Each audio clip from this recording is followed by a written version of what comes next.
Hello everyone, क्या हाल चाल है? बहुत बढ़िया होंगे। सो हम क्या डिस्कशन स्टार्ट करें एडवांस क्वेश्चंस का। ठीक है, इनपुट टैक्स क्रेडिट के अपन ने इंडिविजुअल जो भी सेक्शंस पढ़े उसके 16 के 17 18 20 यहाँ पे अपन ने सबके क्या कर लिए भाई, सबके अपन ने इंडिविजुअल क्वेश्चंस कर लिए।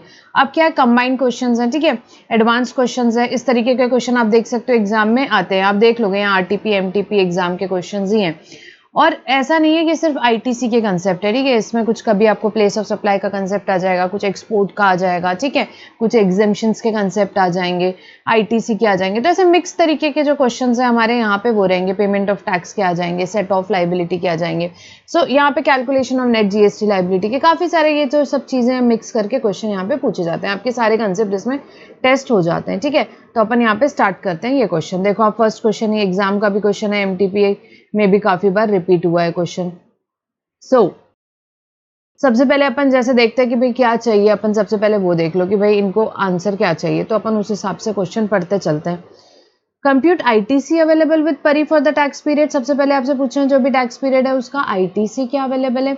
सेकंड, नेट जीएसटी पेएबल क्या है, सीजीएसटी एसजीएसटी आईजीएसटी जैसा भी हो, from electronic cash laser. Electronic cash ledger से कितना आपका नेट जीएसटी पेएबल आ रहा है bye Pari limited for the tax period के लिए। ठीक है, सो अब क्वेश्चन देखते चलेंगे, आंसर देखते चलेंगे अपन साथ साथ में। एक बार ये इन्फॉर्मेशन भी अपन देख लेते हैं। All the amounts are exclusive of all kind of taxes wherever applicable. ये जो भी अपने को अमाउंट दिए हैं ये क्या है, एक्सक्लूसिव ऑफ टैक्सेस है। However the applicable taxes have been also paid by the Pari limited. जो भी एप्लीकेबल टैक्सेस है परी लिमिटेड ने पे किया है। ओपनिंग बैलेंस दिया हुआ है अपने को आईटीसी का फॉर द गिवन पीरियड, यहाँ पे सीजीएसटी का, एसजीएसटी का, आईजीएसटी का। अज्यूम कर लो सीजीएसटी एसजीएसटी आईजीएसटी का rate 9%, 9%, 18% respectively wherever applicable.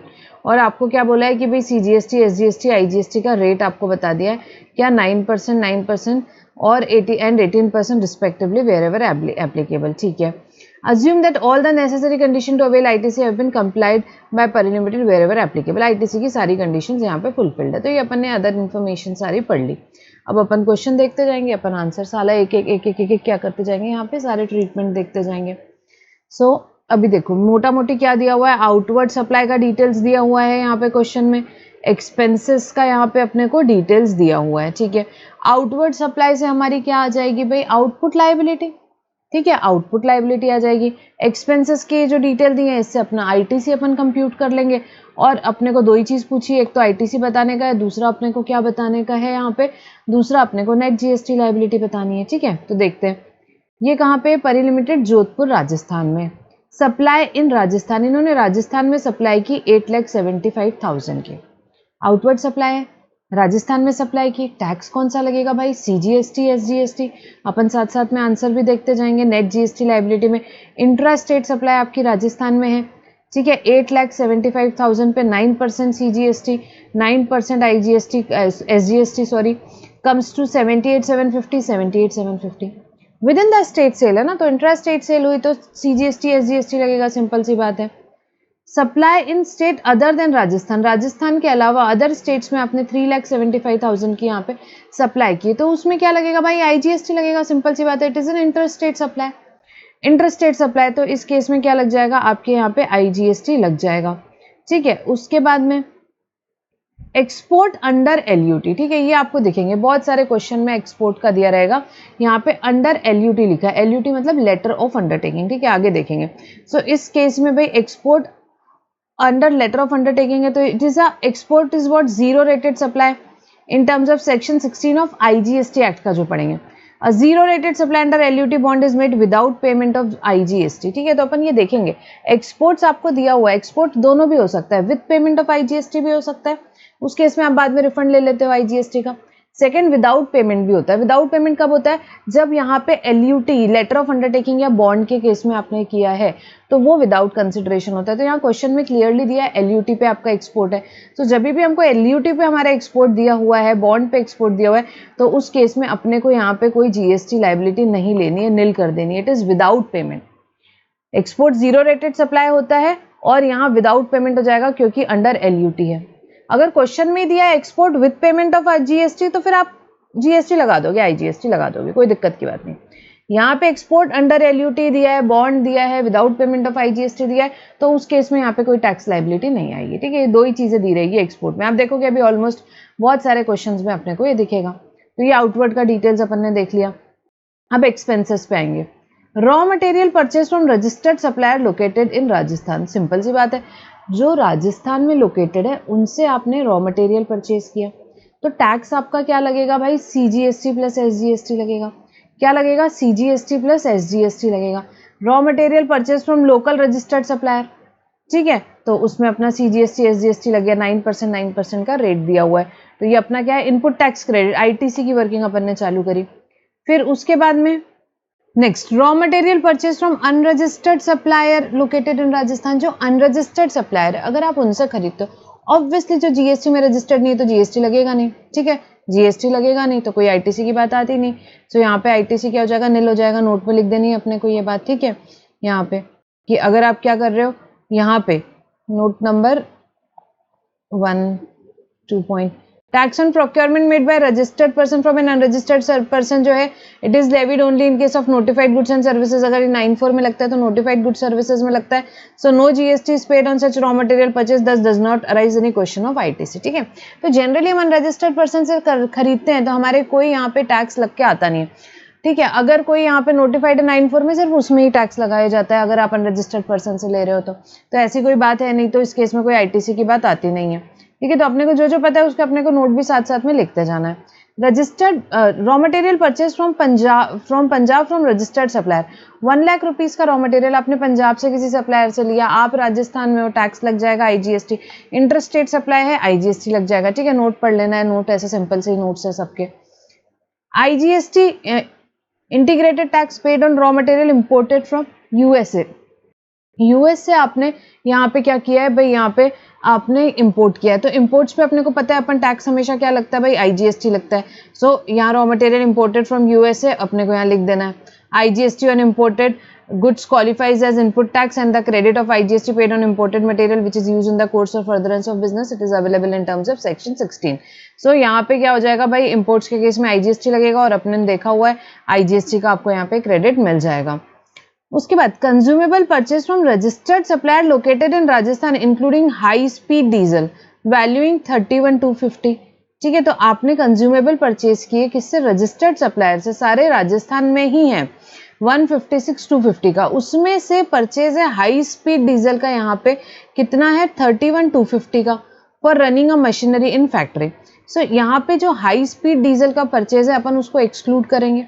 ठीक है, उस पे तो GST from a notified date लगेगा, अपन ने पढ़ा हुआ है सेक्शन 9 में, वो लिख भी देना है यहाँ पे। तो कंज्यूमेबल्स 156,250 माइनस 350, उस पर 9% सीजीएसटी, 9% एसजीएसटी। सीजीएसटी एसजीएसटी क्यों लगा, क्योंकि राजस्थान में जो है अपन ने उसी से परचेज किया।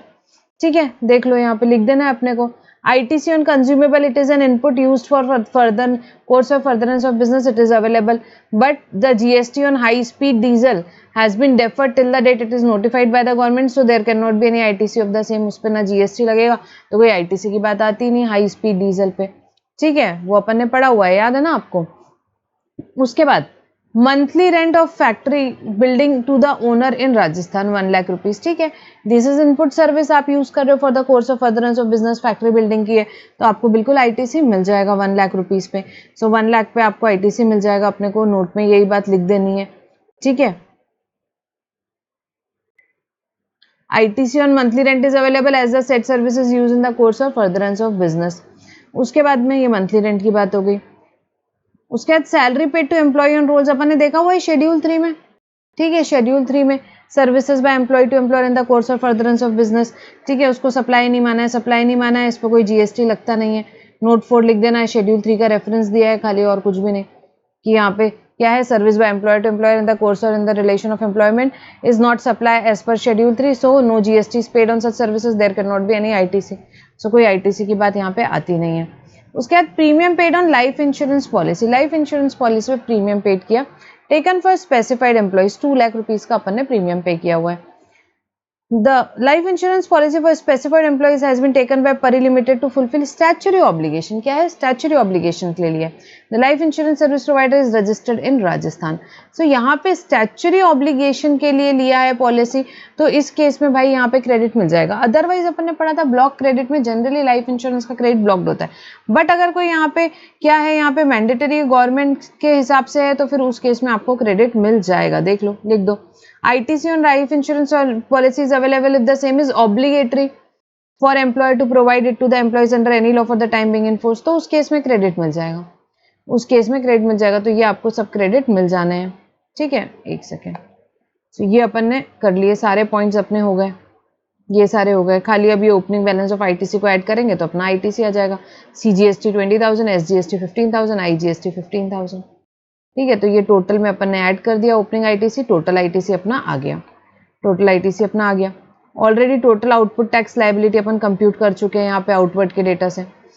इसमें से अब लाइन से शुरू करते हैं. IGST का क्रेडिट कितना है अपने पास में? IGST है 55,732. आउटपुट IGST कितना है? 67. यहाँ पे 500 आउटपुट IGST है. इसमें से इनपुट आपका जो है वो आपने माइनस कर दिया, तो ये IGST आपका पेएबल आ गया. कितना आपको नेट GST पेएबल आ रहा है इलेक्ट्रॉनिक कैश लेजर से. उसके बाद में अपने पास CGST करेंगे. CGST के लिए क्रेडिट कितना है? 67,812. ठीक है, 67,812 क्या है? CGST का ITC है. CGST का आउटपुट कितना है? 78,750. तो बाकी आप क्या कर दोगे? कैश में पे कर दोगे. सिमिलरली SGST का आउटपुट आपका 78,750 है. इसमें आप क्या है? इनपुट 62,812 यहाँ आप यहाँ पे यूज कर लोगे, तो 15,938 आप क्या कर दोगे? पे कर दोगे. आप पे कर दोगे. ठीक है, आया क्या समझ में? ये है, बस सिंपल सा क्वेश्चन है, बढ़िया. 10 मार्क के लिए आए तो ऐसे क्वेश्चन के अपने मार्क्स छोड़ने नहीं है. कुछ भी नहीं है, 2 काम करने थे. ITC कैलकुलेट करना था, net GST payable electronic cash ledger से क्या पे करना है वो अपने को कैलकुलेट करना था. ठीक है, चलो नेक्स्ट क्वेश्चन पे आएंगे. Question number 50. ठीक है, इसमें देखेंगे सबसे पहले इनको चाहिए क्या. ठीक है, with the help of above mention information compute the net GST liability. आपको नेट GST लायबिलिटी कंप्यूट करने बोल रहा है of Surana and sons payable from electronic credit ledger और इलेक्ट्रॉनिक कैश लेजर. जो भी पेबल है इलेक्ट्रॉनिक क्रेडिट से या कैश लेजर से, एज द केस में भी फॉर द टैक्स पीरियड. ठीक है, टैक्स पीरियड के लिए आपको नेट GST लायबिलिटी कंप्यूट करनी है. नेट GST लायबिलिटी का अपने को जब भी क्वेश्चन आए अपने को क्या करना है भाई? आउटपुट टैक्स निकालना है, ITC निकालना है और फिर क्या करना है अपने को बताना है नेट GST पेबल क्या रहेगा. मेजरली यही रहेगा. उसके साथ में एडिशनल इन्फॉर्मेशन जो भी दी हुई है क्वेश्चन में उसके हिसाब से और वर्किंग ऐड हो सकती है.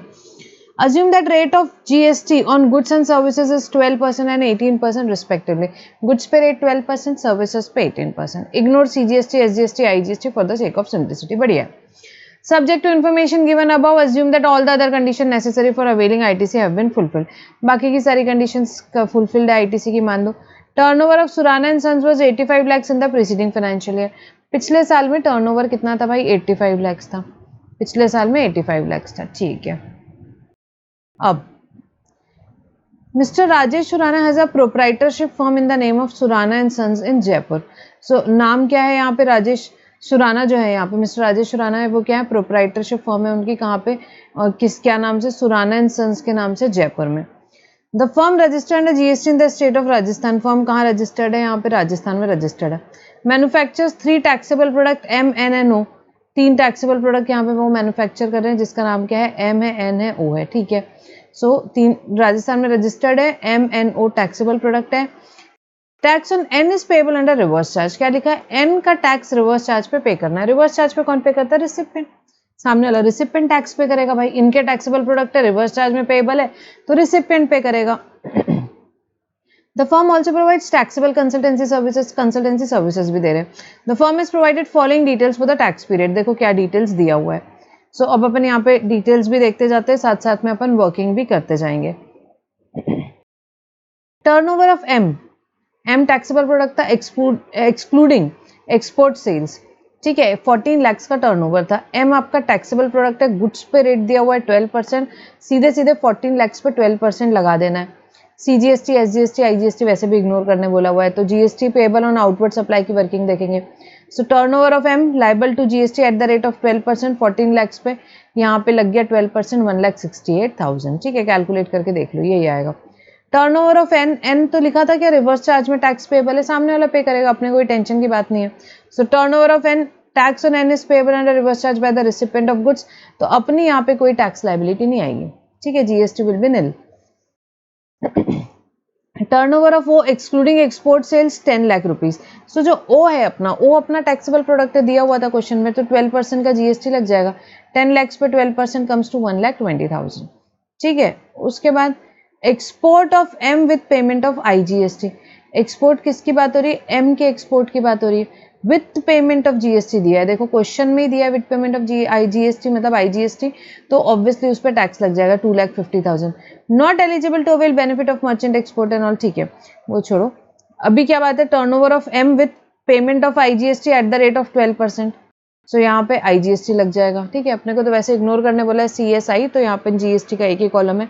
सो 2,50,000 पे 12% कम्स टू 30,000 रुपीज, ठीक है। Export of A O under letter of undertaking, O का एक्सपोर्ट लेटर ऑफ अंडरटेकिंग पे, लास्ट क्वेश्चन में अपन ने डिस्कस किया, एक्सपोर्ट जीरो रेटेड सप्लाई होता है, लेटर ऑफ अंडरटेकिंग के साथ होता है, मतलब विदाउट पेमेंट ऑफ आईजीएसटी है।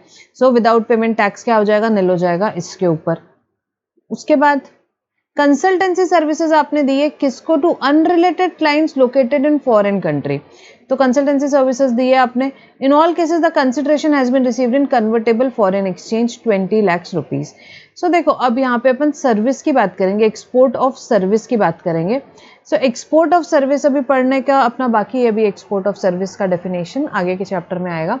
सो एक्सपोर्ट ऑफ सर्विस के केस में देखो क्या होता है, द सप्लायर, ये सारी कंडीशंस फुलफिल होती है तभी एक्सपोर्ट ऑफ सर्विस होती है, वो जीरो रेटेड हो जाती है, ठीक है। देखो क्या कंडीशंस होती है बाकी पढ़ेंगे, बट अब ये कई बार क्वेश्चन में आएगा तो देख लेते हैं। एक्सपोर्ट ऑफ सर्विस, सप्लायर आपका क्या होना चाहिए यहाँ पे, इंडिया में, ठीक है। आप सर्विस, आप खुद सोचो, आप सर्विस दे रहे हो, ठीक है, तो आप सप्लायर का होना चाहिए इंडिया में होना चाहिए, रिसिपेंट का होना चाहिए आउटसाइड इंडिया होना चाहिए। प्लेस ऑफ सप्लाई के प्रोविजंस के हिसाब से place of supply outside India की फिक्स होनी चाहिए। पैसा कन्वर्टेबल फॉरेन एक्सचेंज में आना चाहिए, बट जहां जहां आरबीआई ने परमिट किया है तो उस केस में इंडियन रुपीज में भी चल जाएगा। और सप्लायर और recipient should not be, are not merely establishment of distinct person. So ये 5 कंडीशन अगर फुलफिल होती है तो कोई भी सर्विस को एक्सपोर्ट ऑफ सर्विस का यहाँ पे मिल जाता है। और एक्सपोर्ट ऑफ सर्विस क्या हो जाती है, जीरो रेटेड हो जाती है, और zero rated without payment of tax यहाँ पे किया जा सकता है अंडर एलयूटी। सो अज्यूम कर ले रहे हैं ये एक्सपोर्ट अंडर एलयूटी किया गया है, सो उस केस में कोई टैक्स नहीं लगेगा। देखो सप्लायर इंडिया में, रिसिपेंट यहाँ पे आउटसाइड इंडिया है, आपका प्लेस ऑफ सप्लाई बाहर का फिक्स हो रहा है, पैसा क्वेश्चन में लिखा हुआ है कि कैसे आ रहा है, कन्वर्टेबल फॉरेन एक्सचेंज में आ रहा है, और दोनों यहाँ पे क्या नहीं है, they are not merely establishment of distinct person, तो ये एक्सपोर्ट ऑफ सर्विस हो जाएगा अंडर एलयूटी अज्यूम करके अपन ये मानेंगे, इसमें जीएसटी नहीं लगेगा। सो जो कंसल्टेंसी सर्विसेज दिया है अनरिलेटेड क्लाइंट को दिया है, सीधा लिखा हुआ है कन्वर्टेबल फॉरेन एक्सचेंज में पैसा आया है, तो इस केस में क्या हो जाएगा भाई, प्लेस ऑफ सप्लाई भी कहाँ का फिक्स हो रहा है, बाहर का, लोकेशन ऑफ रिसिपेंट होता है यहाँ पे डिफॉल्ट रूल के हिसाब से। सो इस केस में क्या हो जाएगा, यहाँ पे सीधी सादी बात है, यहाँ पे कोई जीएसटी नहीं लगेगा, कोई जीएसटी नहीं लगेगा, ठीक है। उसके बाद सेल ऑफ बिल्डिंग, आपने बिल्डिंग सेल करी यहाँ पे, excluding stamp duty of 2.5 lakh 2% of value, entire consideration is receive post issuance certificate, building was occupied thereafter, ठीक है। तो अब देखो सेल ऑफ बिल्डिंग, वो याद है कि अपने को शेड्यूल 3, ठीक है, neither supply of goods not supply of service यहाँ पे, ठीक है। तो यहाँ पे सीधी सादी बात है, क्वेश्चन में ही देखो क्या लिखा हुआ है कि आप सेल ऑफ बिल्डिंग कर रहे हो यहाँ पे, और पूरा कंसिडरेशन पोस्ट कंप्लीशन सर्टिफिकेट आ रहा है, पोस्ट कंप्लीशन सर्टिफिकेट आता है तो हमने पढ़ा हुआ है where entire consideration has been received after the issue of completion certificate और first occupation whichever is earlier, तो उस केस में क्या बोल दिया है, sale of building is neither supply of goods not supply of service, ये अपन ने पढ़ा हुआ है। So it is not liable to GST, तो कोई जीएसटी नहीं लगेगा, कोई जीएसटी नहीं लगेगा। ये स्टैम्प ड्यूटी वगैरह का क्यों डिटेल्स दिया हुआ है अभी बताते हैं, थोड़ी देर में अपन ये पॉइंट भी देखते हैं। Interest receive on investment in FD, FD पे जो इंटरेस्ट रिसीव हुआ है, अपन ने एग्जेम्पशन वाले चैप्टर में पढ़ा था। इंटरेस्ट ऑन एफडी क्या हो जाता है भाई, अपन ने देखा हुआ है यहाँ पे क्या हो जाता है, एग्जेम्प्ट है, एग्जेम्प्ट है, कोई जीएसटी नहीं लगेगा, ठीक है। Sale of shares, sale of shares क्या है भाई, सिक्योरिटीज है, नीदर गुड्स नॉट सर्विस, अपन ने पढ़ा हुआ है क्या, sale of shares are neither goods not service, hence sale of shares is a neither supply of goods not supply of service, तो इसमें कोई जीएसटी नहीं लगेगा, ठीक है। गुड्स की डेफिनेशन से भी अलग है सिक्योरिटीज यहाँ पे, और सर्विस की डेफिनेशन से भी हटा हुआ है, तो इस केस में सेल ऑफ शेयर्स पे कोई जीएसटी नहीं लगेगा, ठीक है। उसके बाद legal service receive from advocate in relation to product M, एक ये पॉइंट बचा, और common input and input services use in supply of goods mention above inputs और इनपुट सर्विसेज यहाँ पे आपको दिए हुए हैं। तो आपने इनपुट सर्विसेज जो यूज किए हैं वो आपको दिए कॉमन वाले। ठीक है, तो अब देखते हैं लास्ट के 2 पॉइंट अपने बच्चे हैं। अब ये कॉमन के केस में क्या होता है वो अपन देखते हैं। सो ये अपना जीएसटी पेएबल तो पूरा कैलकुलेट हो गया, 3,18,000 अपना आ गया GST payable on outward supply. आया क्या समझ में? अब कॉमन क्रेडिट का जो डेटा वो दिया हुआ है वो अपन यहाँ पे देखते हैं। तो यहाँ पे क्या दिया हुआ है देखो, कॉमन इनपुट्स और इनपुट सर्विसेज जो आपने यूज किए फॉर सप्लाई ऑफ गुड्स और सर्विसेज कितने हैं? 50 lakhs। Inputs 35 lakhs, input services यहाँ पे क्या है? 15 lakhs है। ठीक है, सो अपना गुड्स पे रेट 12% था, सर्विस पे रेट 18% था, करेक्ट। तो 35 lakhs पे 12% आपका आ गया 4,20,000 यहाँ पे, और 15 lakhs पे 18% टैक्स आ गया 2,70,000। This is the tax involve. Common credit on input and input services कितना आया? 6,90,000 आया क्या? समझा ना कैलकुलेशन? 50 लाख का वैल्यू का गुड्स और सर्विसेज अपन ने यहाँ लिया है which is common inputs and input services. So 35 lakhs का गुड्स है और 15 lakhs का सर्विसेज है। 35 lakhs पे कितना आ जाएगा? 12% आ जाएगा। ठीक है, 35 lakhs पे 12% आ जाएगा और बाकी 15 lakhs पे 18% आ जाएगा। So this is what tax on inputs and input services. Tax on inputs and input services, inputs पे टैक्स 4,20,000 है, इनपुट सर्विसेज पे टैक्स 2,70,000 है, टोटल कम्स टू 6,90,000। ये समझ में आया क्या? अब अपना जो टर्नओवर है, अपने को टर्नओवर दिया हुआ है, देखो एग्जेम सप्लाई का कैसे कैलकुलेट करेंगे ना, this is a very interesting question. आपको याद है क्या अपन ने पढ़ा था exempt supply for the purpose of rule 42, 43? याद है ना? भूल गए? ये देखो, अगर भूल गए हो तो याद है तो बहुत बढ़िया बात है। रूल 42, 43 के लिए एग्जेम सप्लाई क्या होती है वो अपन ने देखा था। ठीक है, पूरे एक्ट के लिए एग्जेम सप्लाई क्या होती है वो भी देखा था, और सिर्फ रूल 42, 43 के लिए क्या होती है वो देखा था। ये याद है क्या? देखो एग्जेम सप्लाई पूरे एक्ट के लिए तो क्या है, यहाँ पे ये चीज होती है कि निल rated supply, Holi exempt supply, non taxable supply. But for the purpose of rule 42, 43 ये भी आता है। इसमें से क्या एक्सक्लूड करते हैं? यहाँ जो भी सर्विस है किसकी, एक्सेप्टिंग डिपॉजिट, लोन, एडवांसेस जहाँ पे कंसिडरेशन रिसीव हो रहा है बाय इंटरेस्ट और discount by person other than bank, financial institute. फिर एक्सक्लूड करते हैं value of duty credit skip. फिर एक्सक्लूड करते हैं क्या, जो भी एक्टिविटी स्पेसिफाइड है शेड्यूल 3 में, except sale of land and building है तो उसको इंक्लूड करते हैं, sale of warehouse goods before clearance for home consumption है उसको इंक्लूड करते हैं। ठीक है, यहाँ पे और क्या इंक्लूड करते हैं भाई, यहाँ पे आरसीएम सप्लाईज इंक्लूड करते हैं, लैंड और बिल्डिंग का यहाँ पे वैल्यू जहाँ पे कंसिडरेशन रिसीव हो रहा है आफ्टर कंप्लीशन सर्टिफिकेट वो इंक्लूड करते हैं। उसमें वैल्यू क्या लेते हैं, जो भी वैल्यू अडॉप्टेड है for the purpose of stamp duty. Sale of warehouse goods लेते हैं, यहाँ पे वैल्यू क्या लेते हैं, जो भी duty free at arrival terminal पे वो वैल्यू लेते हैं। और ट्रांजैक्शन इन सिक्योरिटीज लेते हैं, ट्रांजैक्शन इन सिक्योरिटीज में वैल्यू क्या लेते हैं, 1% ऑफ सेल वैल्यू। क्वेश्चन में भले परचेज वैल्यू दिया हो, सेल वैल्यू दोनों दिया हो, अपने को क्या पिकअप करना है, सेल वैल्यू का 1%। ठीक है, तो ये अपन ऑलरेडी पढ़े हुए हैं इसलिए मैंने बहुत फास्ट लिया आपको।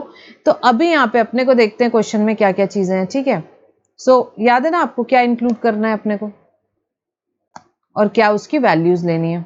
तो ये अपन पढ़े हुए हैं ऑलरेडी बहुत डिटेल में। अब उसका देखते हैं क्वेश्चन में कैसे इंपैक्ट आता है। सो यहाँ पे पहले तो वही चीज लिख दी जो अपन ने अभी पढ़ी थ्योरेटिकली, कि एग्जाम सप्लाई में क्या क्या इंक्लूड किया जाता है, जिसमें रिसिपिएंट टैक्स पे करता है अंडर रिवर्स चार्ज। फिर ट्रांजैक्शन इन सिक्योरिटीज इंक्लूड करते हैं, sale of land and what, sale of building यहाँ पे सब्जेक्ट टू पैराग्राफ 5 भी। और उसके बाद value of exempt supply, land building की हम क्या लेते हैं, जो भी वैल्यू अडॉप्टेड है for the purpose of stamp duty. And security की क्या लेते हैं, 1% of sale value of security. जो भी अपन ने चार्ट में देखा वही यहाँ पे लिखा हुआ है। ठीक है, और इसमें एग्जाम सप्लाई में क्या एक्सक्लूड करते हैं, जो भी service of accepting deposit, loan, advances जहाँ पे कंसिडरेशन, इंटरेस्ट और डिस्काउंट का except in case of banking company और financial institute including NBF and non banking financial company engage in supplying service by way of accepting deposit. ठीक है, so value of exempt supply अपन कैसे calculate करेंगे, अपन देखते हैं अभी। सबसे पहले इसमें क्या क्या इंक्लूड करने का है। Exempt supply in the given case will be sum of the output supply on which tax is payable under reverse charge. सबसे पहले यहाँ पे जो रिवर्स चार्ज में टैक्स पेएबल है, देखो एक प्रोडक्ट था इनका एन जिसपे रिवर्स चार्ज पे टैक्स पेएबल था, रिवर्स चार्ज पे टैक्स पेएबल था। ठीक है, तो वो यहाँ पे अपन ले लेंगे। सबसे पहले वो इंक्लूड करना है ना अपने को, जो भी आरसीएम सप्लाईज हैं। ठीक है, तो ये आपका आरसीएम सप्लाई अगला टैक्स पे करने वाला है, बट ये आपके एग्जाम सप्लाई में इंक्लूड किया जाएगा। एग्जाम सप्लाई में इंक्लूड किया जाएगा 6 लाख रुपीज। उसके बाद यहाँ पे क्या एडजस्टमेंट थे, बाकी सारे तो नहीं। ये सेल ऑफ बिल्डिंग वाला, सेल ऑफ बिल्डिंग में अपन ने अभी देखा क्या लेना है, जो भी वैल्यू अडॉप्टेड है for the purpose of stamp duty. Stamp duty क्या है यहाँ पे 2.5 लाख है, which is 2% of the value. 2% of value तो रिवर्स कैलकुलेशन कर लेंगे सीधे सीधे। 2,50,000 is 2%, so 2,50,000 divided by 2 into 100 कर लिया अपन ने, तो ये क्या आ गई अपनी सेल वैल्यू ऑफ बिल्डिंग जो लेना है अपने को। ठीक है, सेल वैल्यू ऑफ बिल्डिंग जो, या value of building, sale of building जो लेना है वो ले लिया। फिर शेयर्स है, शेयर्स के केस में अपने को क्या वैल्यू लेनी है यहाँ पे परचेज प्राइस भी दिया है, सेल प्राइस भी दिया हुआ है। ठीक है, तो अपन ने अब भी देखा यहाँ पे कि शेयर्स के केस में अपने को क्या वैल्यू लेने की है, तो 1% of sale value of such security लेंगे। सो 1% ऑफ सेल वैल्यू ले लिया, 1% ऑफ सेल वैल्यू ले लिया। ठीक है, इन सब का अपन ने टोटल मार दिया। सो ये अपना क्या आ गया, एग्जाम सप्लाई आ गया, एग्जाम सप्लाई आ गया। ठीक है, exam divided by total turnover लेना है ना, तो एग्जाम टर्नओवर अपन ने निकाल लिया। टोटल टर्नओवर में क्या आएगा, देखो अब सारी आइटम आते जाएंगे, देखते जाते हैं अपन क्या क्या आएंगे। इसमें कोई टेंशन वाली बात ही नहीं है। देखो turnover of M 14 lakh, N O, ये सब आते जाएगा। ठीक है, 14 लाख प्लस 6 लाख प्लस 10 लाख अपन देखते जाते हैं। यहाँ पे आंसर में भी देख लो 14 लाख प्लस 6 लाख 10 लाख, ये सब टर्नओवर ही है आपका। फिर उसके बाद एम का एक्सपोर्ट दिया हुआ है वो भी आ जाएगा, ओ का एक्सपोर्ट दिया है वो भी यहाँ पे आ जाएगा, कंसल्टेंसी सर्विस दी है वो भी आ जाएगा।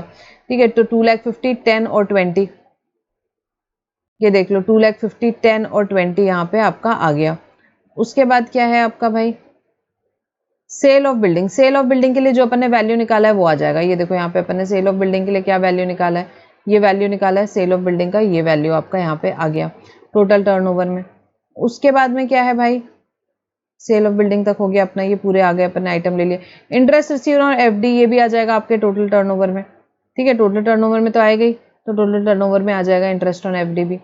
उसके बाद क्या है भाई, उसके बाद शेयर्स, शेयर्स का जो अपन ने वैल्यू निकाला है वो आ जाएगा। शेयर्स का अपन ने क्या वैल्यू निकाला है यहाँ पे, ये रहा 2,50,000 वो आ जाएगा। तो ये टोटल आपका आ गया, ये टोटल आपका आ गया। उसके बाद तो क्या है, लीगल सर्विसेज, ये तो आपका क्या है, आपने रिसीव करी है सर्विसेज जिस पर टैक्स, यहाँ पे लीगल सर्विसेज रिसीव्ड वाली सर्विसेज, ये नहीं आपका टर्नओवर, ये कॉमन इनपुट का डेटा नहीं।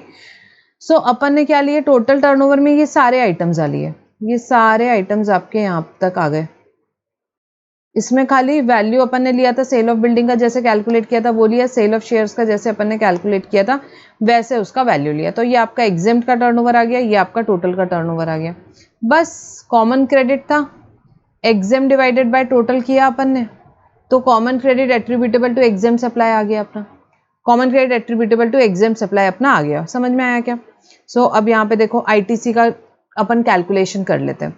आईटीसी जो अपन कॉमन इनपुट सर्विसेज पे एक बार तो उसको क्रेडिट कर देते हैं इलेक्ट्रॉनिक क्रेडिट लेजर पे, और तो कोई इनपुट का डेटा दिया नहीं है, आईटीसी का डेटा दिया नहीं है। सो अपन ने उसको क्रेडिट कर दिया इलेक्ट्रॉनिक क्रेडिट लेजर में।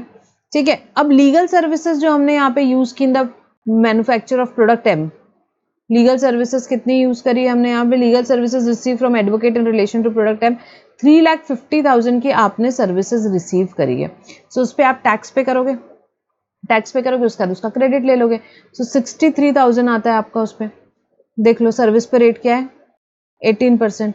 सो 3,50,000 इंटू 18% आप करोगे तो आपका आ जाएगा 63,000। 63,000 this is what, this is the ITC which will be credited to electronic credit ledger. Less common credit जो है एट्रीब्यूटेबल टू एग्जाम सप्लाई अपन उसको कर देंगे माइनस, तो ये आ गया आपका net ITC available, net ITC available. ठीक है, सो रूल 42 का भी यहाँ पे रेफरेंस आया है, अपने मेन पॉइंट वो आया है यहाँ पे अलग। सो 278 170 इज नेट आईटीसी अवेलेबल। बस अब अपने पास आ गया आउटपुट का भी डेटा, जीएसटी पेबल भी आ गया, आईटीसी भी आ गया अपने पास में। अब तो कुछ भी नहीं करना है, अब सिंपल सी बात बची। GST payable on outward supply अपन ले आए वर्किंग नोट 1 से, आईटीसी अपन ले आए वर्किंग नोट 3 से। ये आ गया GST payable from electronic cash laser, but साथ में लीगल सर्विसेज के केस में जो टैक्स पे किया जाता है वो कैश लेजर से ही किया जाता है, अपन ने पढ़ा हुआ है। लीगल सर्विसेज जो भी आरसीएम में टैक्स पे करते हैं वो हमेशा कैश लेजर से पे करते हैं, तो अपन ने इसको ऐड कर देना है। So total GST payable from electronic cash laser अपने को पता चल गया। देखो लीगल सर्विस के केस में एक पॉइंट और है, टैक्स ऑन लीगल सर्विसेज जो भी प्रोवाइड कर रहा है यहाँ पे एडवोकेट्स बिजनेस एंटिटी को रिवर्स चार्ज में पेबल होता है by the business entity. Such services are not eligible for exemption as turnover of the business entity in the preceding financial year exceeds 20 lakh. यहाँ दिया हुआ था प्रीसीडिंग फाइनेंशियल ईयर में turnover कितना है 85 लाख है, so it is exceeding 20 lakh, तो इस साल में उसको टैक्स पे करना रहेगा। ठीक है, अगर ये 20 लाख से कम होता है, उसका पिछले साल का टर्नओवर 5 लाख रहता, तो उस केस में ये टैक्स नहीं पे करना रहता है। आपको अच्छे से याद है, अपन ने पढ़ा है आरसीएम में ये पॉइंट। सो पिछले साल का टर्नओवर देखना होता है, पिछले साल का टर्नओवर 20 लाख से ज्यादा है, तो इस साल यहाँ पे आरसीएम में टैक्स पे करना रहेगा। तो ये आगे अपना इलेक्ट्रॉनिक कैश लेजर से पे करने वाला। सो सिंपल सा एक ही इसमें ट्रिकी जो पॉइंट था अपना, क्या था, रूल 42 का अपना एग्जाम सप्लाई का कैलकुलेशन, दैट्स इट। ठीक है, तो वो अपन ने यहाँ पे देख लिया, वो एक इंपॉर्टेंट पॉइंट था कि उसमें क्या इंक्लूड करते हैं, क्या इंक्लूड नहीं करते हैं। ठीक है,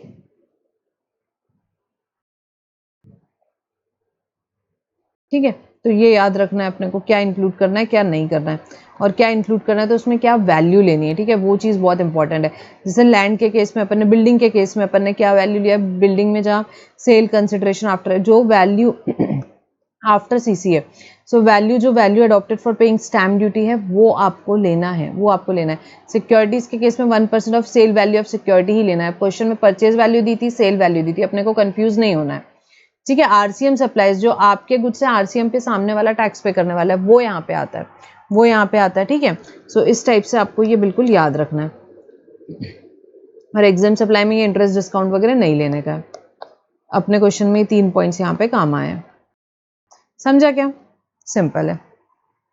ठीक है, सो ये इंटरेस्ट डिस्काउंट क्या बात होती है यहाँ पे, ये देखो एक्सक्लूड किया, लिख दिया है अपन ने यहाँ पे, exclude the value of what, जो भी interest discount accept in case of banking company and financial institute. तो ये अपना क्वेश्चन होता है, क्वेश्चन नंबर 50। आगे आएंगे, नेक्स्ट क्वेश्चन आएंगे, question number 51। Cash and credit, सबसे पहले क्या चाहिए इनको वो अपन देख लेते हैं। ठीक है, compute the output GST liability, output GST liability बताओ, अवेलेबल आईटीसी बताओ, पेमेंट टू बी मेड किससे, इलेक्ट्रॉनिक कैश या क्रेडिट लेजर से, for the month of April 2020, considering that entire ITC shall be utilize for the payment of tax. So basically output GST liability, available ITC, और फिर payment कितना कर रहे हो electronic cash credit ledger से, वो आपको बताना है। ठीक है, सिंपल सा क्वेश्चन है काफी। Cash and credit is registered with GST department in the state of Maharashtra. कहाँ रजिस्टर्ड है? महाराष्ट्र में। Registered office is at Mumbai. ठीक है, it is engaged in business production of and manufacture it is engaged in business of production, manufacture and supply of fresh fruit, vegetable, fruit juices and fruit pulp. ठीक है, it has made the following intra-state supply, intra-state supply करी उन्होंने during the month of यहाँ पे अप्रैल। ठीक है, intra-state है तो ये सप्लाईज पे सीजीएसटी एसजीएसटी ही लगेगा। फ्रेश फ्रूट्स की सप्लाई की, वेजिटेबल्स की, फ्रूट जूसेस की, कार्बोनेटेड फ्रूट ड्रिंक्स की। GST applicable on the above supplies as follows, ये लिख लो, यहाँ पे रह गया। फ्रेश फ्रूट्स और वेजिटेबल्स आपके एग्जेम्प्ट है, फ्रूट जूस पे 12% का रेट है, फ्रूट ड्रिंक पे 28% का रेट है। सो इससे आपका क्या आ जाएगा, आउटपुट टैक्स आ जाएगा क्या? बहुत सिंपल सी बात है, फ्रूट्स और वेजिटेबल्स तो एग्जेम्प्ट है तो इस पर कोई जीएसटी नहीं लगेगा, this is your exempt supply. ठीक है, फ्रूट जूसेस पे क्या है, 2000 का आपका 2000 लाख का यहाँ पे टर्नओवर है, उस पे 12%। इंट्रा स्टेट है तो यहाँ पे क्या हो जाएगा, 6% हो जाएगा। सो यहाँ पे intra state sale of fresh juices की अगर हम बात करें तो 2000 लैक्स है, उस पे क्या हो गया भाई, 6% सीजीएसटी, 6% एसजीएसटी आ गया, 120। फ्रूट्स और वेजिटेबल्स तो यहाँ पे एग्जेम्प्ट है तो नील आ गया यहाँ पे। ठीक है, कोई सीजीएसटी एसजीएसटी नहीं रहेगा। उसके बाद कार्बोनेटेड फ्रूट ड्रिंक है, कार्बोनेटेड फ्रूट ड्रिंक का सप्लाई कितने का है, 200 का है, 200 लैक्स का है। ठीक है, ये दोनों आपके टैक्सेबल प्रोडक्ट्स है। सो 200 लैक्स पे क्या आ जाएगा भाई, बहुत सिंपल सी बात है, 200 पे आपका यहाँ पे रेट ऑफ टैक्स दिया हुआ है आपको 28%।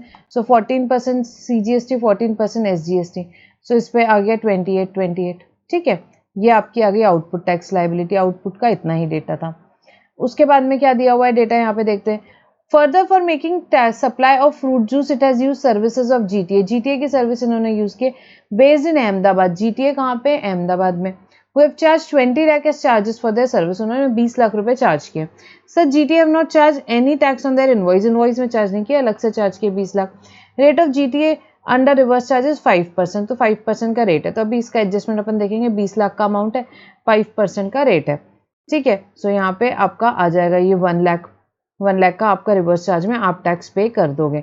GTA कहाँ पे आपका, लोकेशन ऑफ सप्लायर कहाँ पे, Ahmedabad. Ahmedabad place of supply के प्रोविजंस अपन ने पढ़े हुए हैं, उसके हिसाब से प्लेस ऑफ सप्लाई कहाँ की फिक्स होती है, यहाँ पे आपकी मुंबई महाराष्ट्र की, तो IGST लग जाएगा यहाँ पे 1 लाख रुपीज़ का, 1 लाख रुपीज़ का, ठीक है। तो ये एडजस्टमेंट अभी देखते हैं अपन अभी आगे। In respect of above supply the company has receive the following inward supply. Inward supplies दी हुई है 1 to 10, अपन एक एक देखते जाते हैं। फ्रूट्स और वेजिटेबल्स वैसे भी एग्जाम्प्ट होते हैं, इसमें कोई GST इन्वॉल्व है नहीं, तो कुछ GST रहेगा नहीं इसमें, ठीक है, नील नील दिया ही हुआ है। Fruit pulp used for fruit juice and carbonated drink. So ये फ्रूट पल्प यूज किया गया फ्रूट जूस और कार्बोनेटेड ड्रिंक के लिए, आपके टैक्सेबल सप्लाईज के लिए। सो बिल्कुल ये इनपुट्स जो यूज किए जाते हैं यहाँ पे बिजनेस के लिए, इसका क्रेडिट मिलता है क्या, यस मिल जाएगा। सो यहाँ फ्रूट पल्प का आपको CGST 20 SGST 20 क्रेडिट मिल जाएगा। ITC की वर्किंग देख रहे हैं अपन। उसके बाद sugar use for fruit juice and carbonated drink 6 CGST 6 SGST credit मिल जाएगा क्या, हाँ मिल जाएगा। शुगर का मिल जाएगा CGST SGST 6 उसके बाद preservatives for fruit juice and carbonated drink, यहाँ पे कितना, यहाँ पे IGST इन्वॉल्व है उसमें 12, तो 12 का क्रेडिट मिल जाएगा क्या, यस। तो प्रिजर्वेटिव्स में 12 का क्रेडिट मिल जाएगा, बिल्कुल मिल जाएगा। उसके बाद water for fruit juice and carbonated drink, यहाँ पे कोई GST नहीं है पानी पे, सो कोई GST लग के नहीं आया, तो बात ही खत्म हो गई। Administrative expenses, this is common लिखा हुआ है, ठीक है। तो कॉमन एक्सपेंसेस जो होते हैं यहाँ पे, कॉमन इनपुट सर्विसेज जो है, उसका एक बार तो क्रेडिट ले लेते हैं, फिर रिवर्स कर देंगे टुवर्ड्स एग्जाम सप्लाई जो भी है। सो एक बार क्रेडिट ले लो, फॉर यहाँ पे 2 का मिल जाएगा आपको, 2 lakhs का, ठीक है। ये एक आपका कॉमन दिया हुआ है। मार्केटिंग एक्सपेंस भी कॉमन दिया हुआ है 50, इस पे IGST लग के आए 10, सिमिलर बात उस पर भी है। अभी एक बार क्रेडिट ले लो, उसके बाद देखते हैं उसका रिवर्सल, ठीक है। ये एक्सपेंसेस हुए। इसके अलावा क्या एक्सपेंस है भाई यहाँ पे, इसके अलावा एक तो पहले ये एक्सपेंस अपना था GTA वाला, ये और देख लेते हैं अपन। इसमें क्या बात है भाई, सिंपल सी बात है, ट्रांसपोर्टेशन चार्जेस जो आपने पे किए हो किसके लिए, सप्लाई ऑफ फ्रूट जूसेस के लिए। फ्रूट जूस यहाँ पे क्या बात हो रही है, फ्रूट जूसेस आपके क्या है, टैक्सेबल सप्लाईज हैं। सो उस केस में क्या हो जाएगा,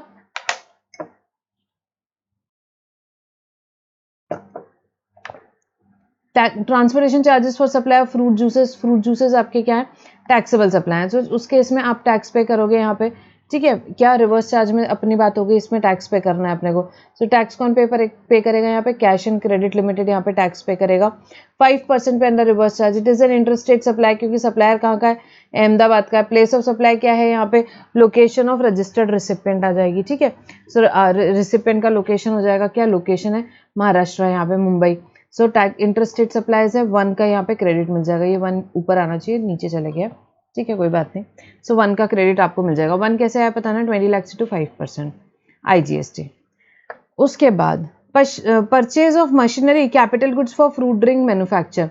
क्या किया आपने यहाँ पे, मशीनरी परचेज करी, मशीनरी परचेज करी है यहाँ पे, कैपिटल गुड्स है किस चीज़ के लिए, फ्रूट ड्रिंक मैन्युफैक्चरिंग के लिए, ठीक है। 8 है, फ्रूट ड्रिंक मैन्युफैक्चरिंग के लिए आपने करी है, ट्रैक्सेबल प्रोडक्ट है आपका फ्रूट ड्रिंक, तो बिल्कुल कैपिटल गुड्स की क्रेडिट आपको मिल जाएगा, ठीक है। सो यहाँ पे इनपुट टैक्स और input services capital goods used in the manufacture of taxable product fruit juices and drink is available as input credit, तो इसका क्रेडिट आपको मिल जाएगा 8 का, कोई प्रॉब्लम वाली बात है नहीं। उसके बाद motor vehicle for director of office for official use अपना पड़ा हुआ है, ब्लॉक क्रेडिट में क्रेडिट ब्लॉक हो जाएगा, ठीक है। मोटर व्हीकल का क्रेडिट डायरेक्टर के लिए भी भले लियो आपने, क्या होता है क्रेडिट ब्लॉक्ड होता है, और अपने को प्रोविजन लिख देना क्या, ITC on motor vehicle for transportation of passenger sitting capacity up to 13% है, वो क्या है, ब्लॉक है, ठीक है। किसको मिलता है, जो further supply of motor vehicle पे है, या ट्रांसपोर्टेशन ऑफ पैसेंजर में, या इम्पार्टिंग ट्रेनिंग ड्राइविंग है, उनको मिलता है, अपन उसको कैटेगरी में है नहीं, तो इस केस में अपने को क्रेडिट ब्लॉक हो जाएगा। तो टोटल अपना ITC आ गया, टोटल ITC आ गया। अब वो कुछ कॉमन ITC थे ना टुवर्ड्स एग्जाम सप्लाई, जो है उतना अपने को रिवर्स करना रहेगा। एक बार तो पूरा क्रेडिट ले लेते हैं अपन, फिर रूल 42 के हिसाब से रिवर्सल करते हैं। तो रूल 42 में सिंपल है, यहाँ पे कॉमन क्रेडिट डायरेक्टली दिया हुआ है, उसको एग्जाम डिवाइडेड बाय टोटल करेंगे, टुवर्ड्स एग्जाम सप्लाई जो क्रेडिट एट्रीब्यूटेबल है वो आ जाएगा, ठीक है। तो आपके यहाँ पे क्या है एक्सपेंसेस, ये देखो एडमिनिस्ट्रेटिव के हैं और मार्केटिंग के। एडमिनिस्ट्रेटिव में CGST SGST 2 lakhs है, मार्केटिंग में 10 lakhs है, ठीक है।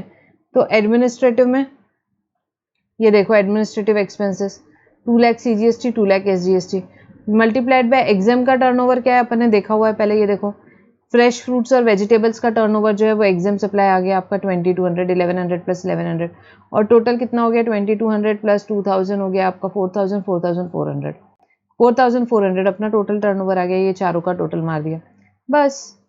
2 multiplied by 2200 divided by 4400 exam divided by total turn off 1 lakh आपका क्या हो गया CGST SGST। यहाँ पे आप रिवर्सल कर दोगे, सेम एस CGST का कैलकुलेशन दिया, सिमिलर रिवर्सल फॉर SGST। उसके बाद में मार्केटिंग का क्या है अपना यहाँ पे टोटल, यहाँ पे 10 लाख का यहाँ पे GST इन्वॉल्व है। ये देखो अपन ने देखा मार्केटिंग में 10 लाख का GST इन्वॉल्व है। मल्टीप्लाइड बाय 2200 डिवाइडेड बाय 4400, बस ये 5 लाख का आपका क्या हो जाएगा, यहाँ पे सिंपल IGST का रिवर्सल हो जाएगा। तो ये total ITC available for set off आ गया अपने पास 27, 27, 26। बस अब क्या है, आउटपुट टैक्स अपना किसका है, सिर्फ C और S का है, I का तो है नहीं। सो सबसे पहले अपन किससे शुरू करते हैं, याद है क्या, सेट ऑफ करना। सबसे पहले शुरू करते हैं IGST का क्रेडिट है, उसको आप यूज़ कर सकते हो CS any order any proportion. अपन ने किसके लिए यूज़ कर लिया, S के लिए यूज़ कर लिया, ठीक है। उसके बाद CGST का क्रेडिट CGST के लिए यूज़ कर लिया, SGST का क्रेडिट SGST के लिए यूज़ कर दिया। ये नेट GST पेएबल आ गया अपना, नेट GST पेएबल आ गया, ठीक है। उसके अलावा इलेक्ट्रॉनिक कैश लेजर से जो GTA का होता है, यहाँ पे अपना रिवर्स चार्ज का पेमेंट होता है, वो अपन हमेशा कैश में करते हैं, तो वो उसका पेमेंट और कर दो। सो ये total net GST payable through electronic cash ledger आ गया, ठीक है। सारे नोट्स वगैरह अपने को लिख देना है, as a part of note लिख देना है, या यहीं पे जैसे ब्रैकेट में दिया है वैसे लिख देना है, जैसे भी आपको कंफर्टेबल हो, ठीक है। बढ़िया क्वेश्चन है, ऐसे क्वेश्चन एग्जाम में आए तो अपन ने नंबर छोड़ना है नहीं, ठीक है। चलो नेक्स्ट क्वेश्चन पे आएंगे, क्वेश्चन नंबर 52, ठीक है। MS Limited is a GST registered company. During the month of October, the company has undertaken following transactions and want you to work out GST output liability, admissible ITC and the amount that will have to be paid in cash by the company, ठीक है। तो आपको 3 चीज़ें करना बोल रहे हैं कि भाई आउटपुट लाइबिलिटी बता दो, ITC कितना है, एडमिसिबल है वो बता दो, कैश में कितना पे करना है कंपनी को वो बता दो अक्टूबर के लिए, ठीक है। To the government before taking you as manager, आपको मैनेजर लेने के पहले आपको बोल रहे हैं कि भाई ये सारी चीज़ें आपको बतानी है। There is no carry forward of the amount in respect of any of the items to be considered for the purpose of calculation other than what is mention specifically below. आपको बोल रहे हैं भाई कैरी फॉरवर्ड कुछ भी नहीं है, कुछ है जो भी मेंशन बिलो है वो रहेगा, बाकी उसके अलावा कोई कैरी फॉरवर्ड नहीं है। Rate of IGST can be 18%, CGST 9%, SGST 9% on all goods and services. सारे गुड्स और सर्विसेज पे रेट GST का क्या है, यहाँ पे total rate is 18%, except GTA and transport service and the restaurant service for which CGST SGST would be 2.5% each and IGST would be 5%। GTA transport restaurant पे total rate क्या बता दिया, 5% बताया। The amount indicated for all the items are without including GST, CGST, SGST, IGST, excluding GST है सारे amount। Whether a supplier attracts IGST, CGST, SGST has to be determined on the basis of details given। आपको determine करना है कि भाई किसी transaction पे CGST लगेगा कि SGST या IGST, ठीक है। CGST SGST लगेगा या IGST, वो आपको डिटरमाइन करने बोला है। The company indicated you that the GST liability for October for the main product alone is 54 lakh of CGST, SGST each and 72 lakh for IGST। Main product का आपको liability calculate करके दिया है, बढ़िया है, टेंशन नहीं। CGST SGST बोल दिया 54 लैक्स है यहाँ पे ईच, और IGST आपका है यहाँ पे क्या 72 लैक्स ईच। तो ये आपका क्या हो गया भाई, यहाँ पे ये देखो अपन स्टार्ट कर ही देते हैं साथ में। आउटपुट लाइबिलिटी का जो हम कैलकुलेशन करेंगे, GST लाइबिलिटी मेन प्रोडक्ट की अपने को आंसर में क्वेश्चन में दी ही हुई है, क्या CGST 54 lakhs, SGST 54 lakhs, IGST 72 lakhs. तो वहाँ से वो स्टार्ट तो हो जाएगा। Eligible credit on input and input services for October is 1.5 crore IGST and 20 lakhs each towards CGST and SGST, ठीक है। और एलिजिबल क्रेडिट आपको इनपुट सर्विसेज का क्या बताया उन्होंने, इनपुट और इनपुट सर्विसेज का बोला 1.5 CR है यहाँ पे, ठीक है, IGST, और 20 लाख CGST SGST का है। सो अपन जो इनपुट की वर्किंग करेंगे उसमें भी अपन यहाँ पे बता देंगे, ठीक है। जो ITC अवेलेबल की वर्किंग करेंगे उसमें अपने को जो कैलकुलेट करके दिया वहां से तो स्टार्ट कर ही देंगे अपन। CGST SGST 20 लैक्स, IGST 145, ठीक है। लैक्स में अपन लिख रहे हैं तो ये 1.545 CR दिया है, तो अपन 145 लैक्स वहां पे दे देंगे, ठीक है। उसके बाद which can be straight away taken for calculations, the company has provided other details which is not the part of above. यहाँ अदर डिटेल्स दिए हुए हैं, 1 to 8 पॉइंट्स दिए हुए हैं, और क्या बोल रहे हैं, give a brief note to support your treatment for the items wherever required. आपसे बोल रहे हैं ब्रीफ नोट बता दो आप। Company wants to pay minimum amount of SGST as far as possible. SGST कम से कम पे करना है कंपनी को, कंपनी ने ये आपको बताई है। अब आपको वर्किंग करना है, ठीक है। चलो देखते हैं एक एक पॉइंट और क्या यहाँ पे अपना इसका ट्रीटमेंट रहेगा वो देखते चलते हैं अपन। During the month of October, the company has offered a special discount of 25% on a product. Special discount दिया कंपनी ने 25% एक प्रोडक्ट पे, the sale of which is intended to discontinue from December 2020, क्योंकि वो दिसंबर 2020 से उसका सेल डिसकंटिन्यू करने वाले हैं. Issued credit note to the dealers, कैसे दिया उनको डिस्काउंट, डीलर को क्रेडिट नोट डिस्काउंट पे दिया, क्रेडिट नोट दिया उन्होंने डिस्काउंट के लिए. The product was lying in stock with the dealers, का प्रोडक्ट ऑलरेडी क्या था, डीलर्स के पास स्टॉक में था, ठीक है. And discount offer to customer was borne by company by issuing the credit note, और कंपनी क्रेडिट नोट इशू की. भाई यहाँ ऑलरेडी सेल कर चुके हैं, डीलर के पास स्टॉक में, उसके बाद जो डिस्काउंट देते हैं तो वो तो पहले अग्रीड नहीं होता.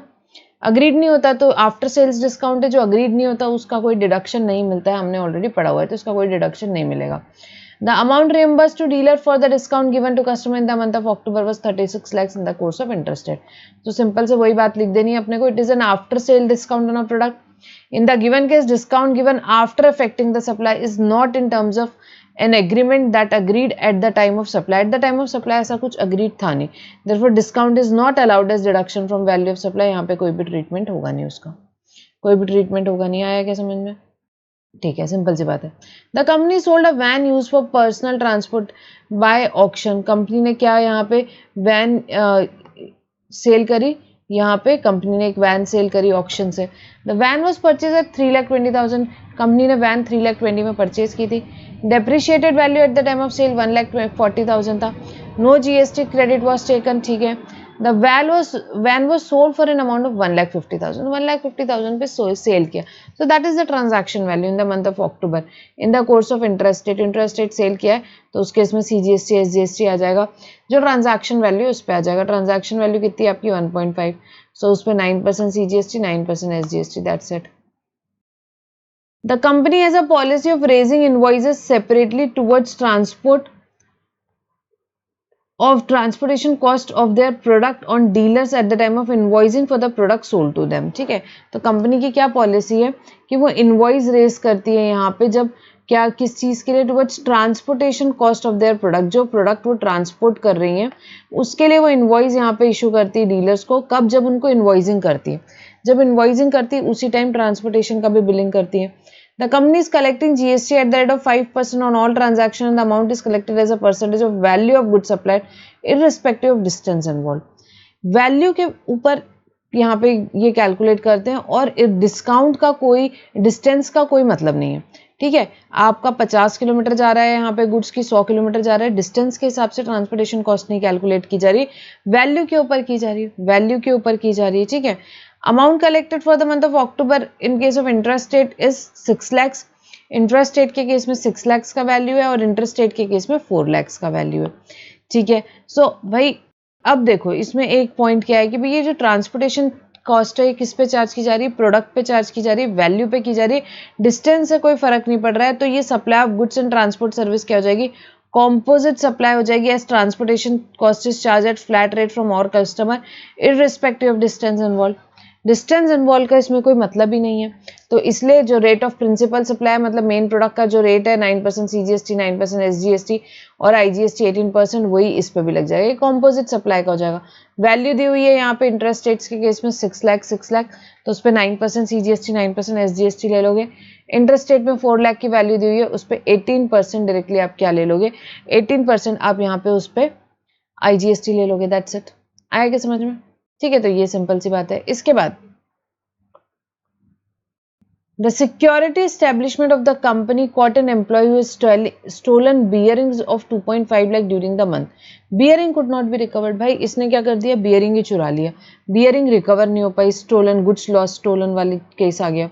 ITC नहीं मिलेगा, सीधी बात है. Company successfully recovered cost from employ. IGST credit of 45,000 has been taken by company on these bearings. Company ने कितना क्रेडिट लिया था इस पर, 45,000 का क्रेडिट लिया था. तो गुड्स लॉस स्टोलन का क्रेडिट नहीं मिलता, सीधी सादी बात है. ब्लॉक क्रेडिट में अपनी वो बात हुई है.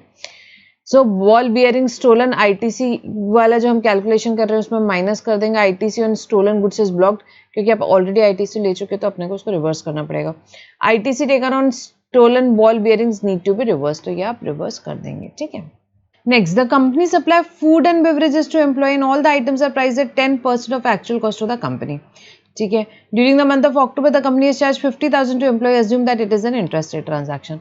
अब देखो फूड एंड बेवरेजेस का क्रेडिट वैसे ब्लॉक्ड होता है, परंतु यहाँ पे क्या कर रहे हैं, सप्लाई कर रहे हैं। फूड एंड बेवरेजेस आपने लिया और आप सप्लाई कर रहे हो।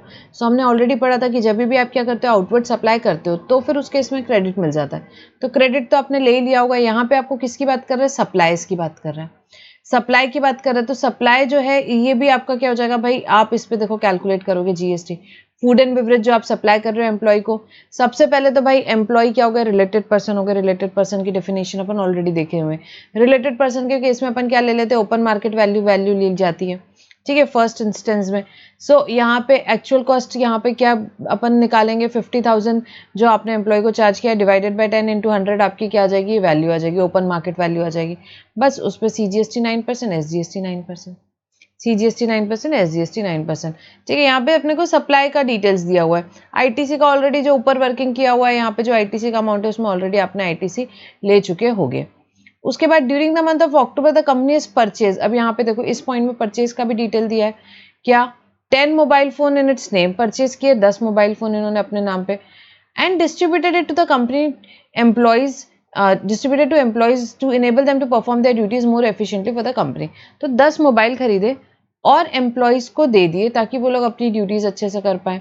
Total price of the phone was 1,20,000, 1,20,000 में खरीदे फोन। ठीक है, at the end of the month the company sold this mobile phones to employ and the company recover 20,000 from the employ, और फिर एम्प्लॉयज को बेच दिए 20,000 लिए, and it is an interested transaction.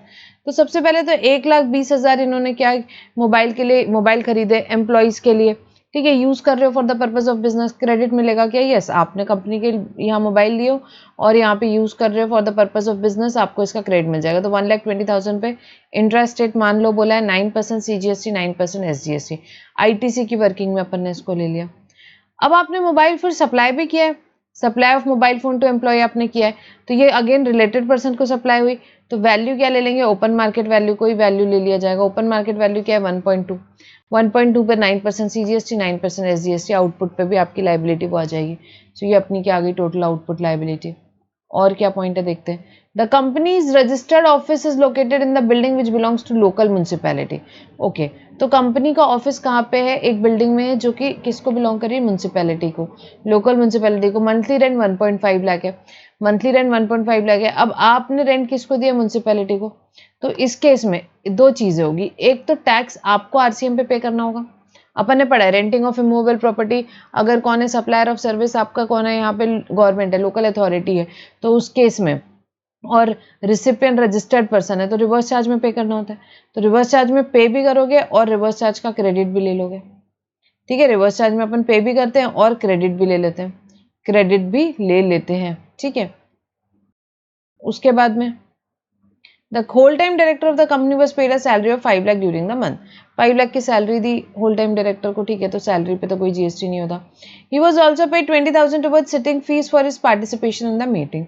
20,000 की सिटिंग फीस भी आपने उनको पे करी। तो जो सिटिंग फीस होती है भाई उस पर तो लगता है जीएसटी, और वो कौन पे करेगा, कंपनी पे करेगी अंडर आरसीएम, पढ़ा हुआ है अपन ने आरसीएम के चैप्टर में। सो यहाँ लिख देना है sitting fees paid to whole time director, यहाँ पे 20,000 था तो 0.2 लाख हो गया, इंटू 9% CGST, 9% SGST।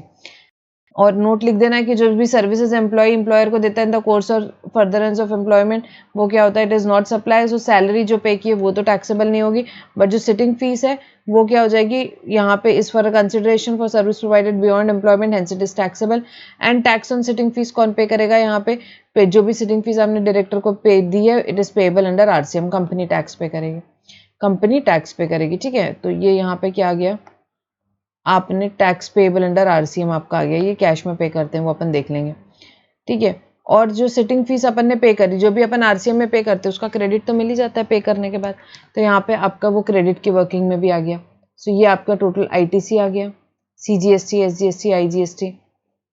अब यहाँ पे टोटल आउटपुट टैक्स लाइबिलिटी अपनी ऑलरेडी वर्कआउट हो गई थी। इसके बाद क्या करना है, कुछ भी नहीं, आईटीसी को अपन सेट ऑफ करेंगे, आईटीसी को अपन सेट ऑफ करेंगे। सबसे पहले देखो आईजीएसटी का आईटीसी आपका कितना, 144.55। सो 144.55 है, पर आईजीएसटी का आउटपुट आपका 72 है, तो 72 अपन ने यहाँ पे यूज कर लिया। ITC set off IGST credit is first use for the payment of IGST, then for the payment of SGST followed by CGST, क्योंकि कंपनी ने बोला था कि हमको SGST मिनिमम पे करना है, तो अपन उसके बाद उसको किसके लिए यूज़ कर लेंगे भाई, उसके बाद अपन उसको यूज़ कर सकते हैं किस चीज़ के लिए, अपन यूज़ कर सकते हैं यहाँ पे उसको, यहाँ पे SGST के लिए। तो 72.72 तो अपन ने यूज़ कर लिया IGST का, पहले IGST में तो यूज़ करेंगे ही, उसके बाद CGST के लिए यूज़ कर लो। आपके पास टोटल कितना है यहाँ पे 144 है, काफ़ी इनफ है आपके पास। तो आपने क्या कर लिया यहाँ पे 55 यूज़ कर लिया। पूरा का पूरा जो आउटपुट टैक्स लाइबिलिटी था SGST का, वो अपन ने IGST से ही ख़त्म कर लिया। उसके बाद जो बचा वो अपन ने C में यूज़ कर लिया, C में यूज़ कर लिया। अब इसके बाद क्या बात हुई, CGST का क्रेडिट है 20.261, वो अपन ने यूज़ कर लिया for what, after exhausting IGST, CGST, SGST is to be utilized, ITC of CGST cannot be utilized for SGST obviously and vice versa। तो CGST का क्रेडिट CGST के लिए यूज़ कर लिया, बाकी का GST पेबल इन कैश ही आ गया। इसके अलावा जो अपनी RCM की लाइबिलिटी थी वो तो कैश में पे करनी होती, तो वो कैश में पे कर देंगे। सो ये total GST payable in cash आ गया, कैश आ गया। समझ में आया क्या? सो ये एक क्वेश्चन था, सिंपल सा क्वेश्चन है, ठीक है। सिंपल तो नहीं है, कुछ कुछ ट्रिकी पॉइंट्स थे क्वेश्चन में, बाकी तो ठीक है। नेक्स्ट क्वेश्चन देखो, क्वेश्चन नंबर 53 पे आएंगे। Sudarshan limited are registered supply under GST in the state of Kerala. कहाँ पे? केरला में रजिस्टर्ड है। Is providing a bouquet of goods and services other than renting of cars. ठीक है, रेंटिंग ऑफ कार्स का बिजनेस नहीं कर रहे हैं ये, बाकी गुड सर्विसेज सप्लाई करें। It provides you the following information for the month of जनवरी। जनवरी का आपको दिया है इन्फॉर्मेशन, आउटवर्ड का डिटेल दिया है, इनवर्ड का डिटेल दिया है, अदर एडिशनल इन्फॉर्मेशन दी है, और क्या पूछ रहे हैं अपने से, you are required to compute minimum net GST liability. Minimum net GST liability आपको कंप्यूट करनी है, जो कि कैश में पेएबल है यहाँ पे for the month of Jan के लिए आपको मिनिमम नेट GST लाइबिलिटी बतानी है। Reason for treatment needs to be given. ठीक है, आपको रीजन फॉर ट्रीटमेंट भी यहाँ पे पूछ रहे हैं। सो बेसिकली आउटवर्ड, इनवर्ड और एडिशनल इन्फॉर्मेशन। एडिशनल इन्फॉर्मेशन बस अपन पढ़ लेते हैं, ठीक है, फिर उसका ट्रीटमेंट अपन बाद में देख लेंगे। The company provided following additional information during the course of arranging and filing document. The accountant of Sudarshan Limited observed that invoice of 96,000 excluding GST on 2nd December dated 2nd December of last year was omitted to be recorded in the books of account। ठीक है, पिछले साल यहाँ पे क्या बात हो रही है, 2nd December की जो इनवॉइस है यहाँ पे वो बुक्स में रिकॉर्ड नहीं हुई है, और उसका पेमेंट भी नहीं किया है अभी जनवरी तक के। ठीक है, 2nd December की इनवॉइस है, अभी जनवरी तक के भी पेमेंट नहीं किया हुआ है। Okay, this invoice was issued by mister Rishi of Kerala. Invoice किसने इशू की थी? ऋषि ऑफ केरला ने। From home Sudarshan has taken car on rental basis, जिससे कार ली है रेंटल बेसिस पे। Invoice included cost of fuel also. ठीक है, तो ये एक है एडजस्टमेंट अपना, अपन देखते हैं इसको भी आगे। अवेल्ड आर्बिट्रल ट्रिब्यूनल की सर्विसेज लिए 7 lakh to settle a case relating to companies act. Arbitral tribunal की सर्विसेज लिए, ठीक है।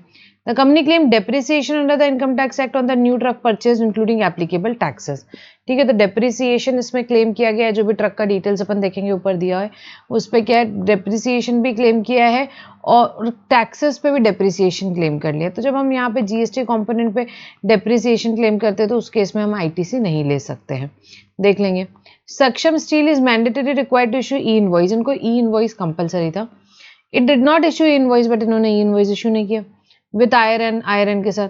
The invoice was reflected in 2B। तो ई इनवॉइस इनको कंपलसरी था बट इन्होंने इशू नहीं किया। ठीक है, देखते हैं। Turnover of Sudarshan limited for the previous year was 180 lakhs. इनका टर्नओवर यहाँ पे आपको क्या बताया हुआ है, यहाँ पे टर्नओवर दिया हुआ है 180 लाख्स का पिछले साल का। रेट ऑफ GST दिया 9%, CGST 9%, SGST 18%, IGST for both inward outward. Outward inward दोनों के लिए यही रेट है। ठीक है, all the above amounts are exclusive of taxes. जो भी अमाउंट्स दिए हैं वो एक्सक्लूसिव ऑफ टैक्सेस है। नेट GST लाइबिलिटी अपने को कैलकुलेट करनी है कैश के लिए for the month of January. ठीक है, अब एक एक चीज देखते हैं। अब देखो, आउटवर्ड का डिटेल्स है, आउटवर्ड के डिटेल्स से आउटपुट टैक्स लाइबिलिटी आ जाएगी। इनवर्ड के डिटेल्स से अपना क्या आ जाएगा, इनपुट टैक्स क्रेडिट आ जाएगा। उसको सेट ऑफ करके मिनिमम नेट GST लाइबिलिटी निकाल लेनी है अपने को।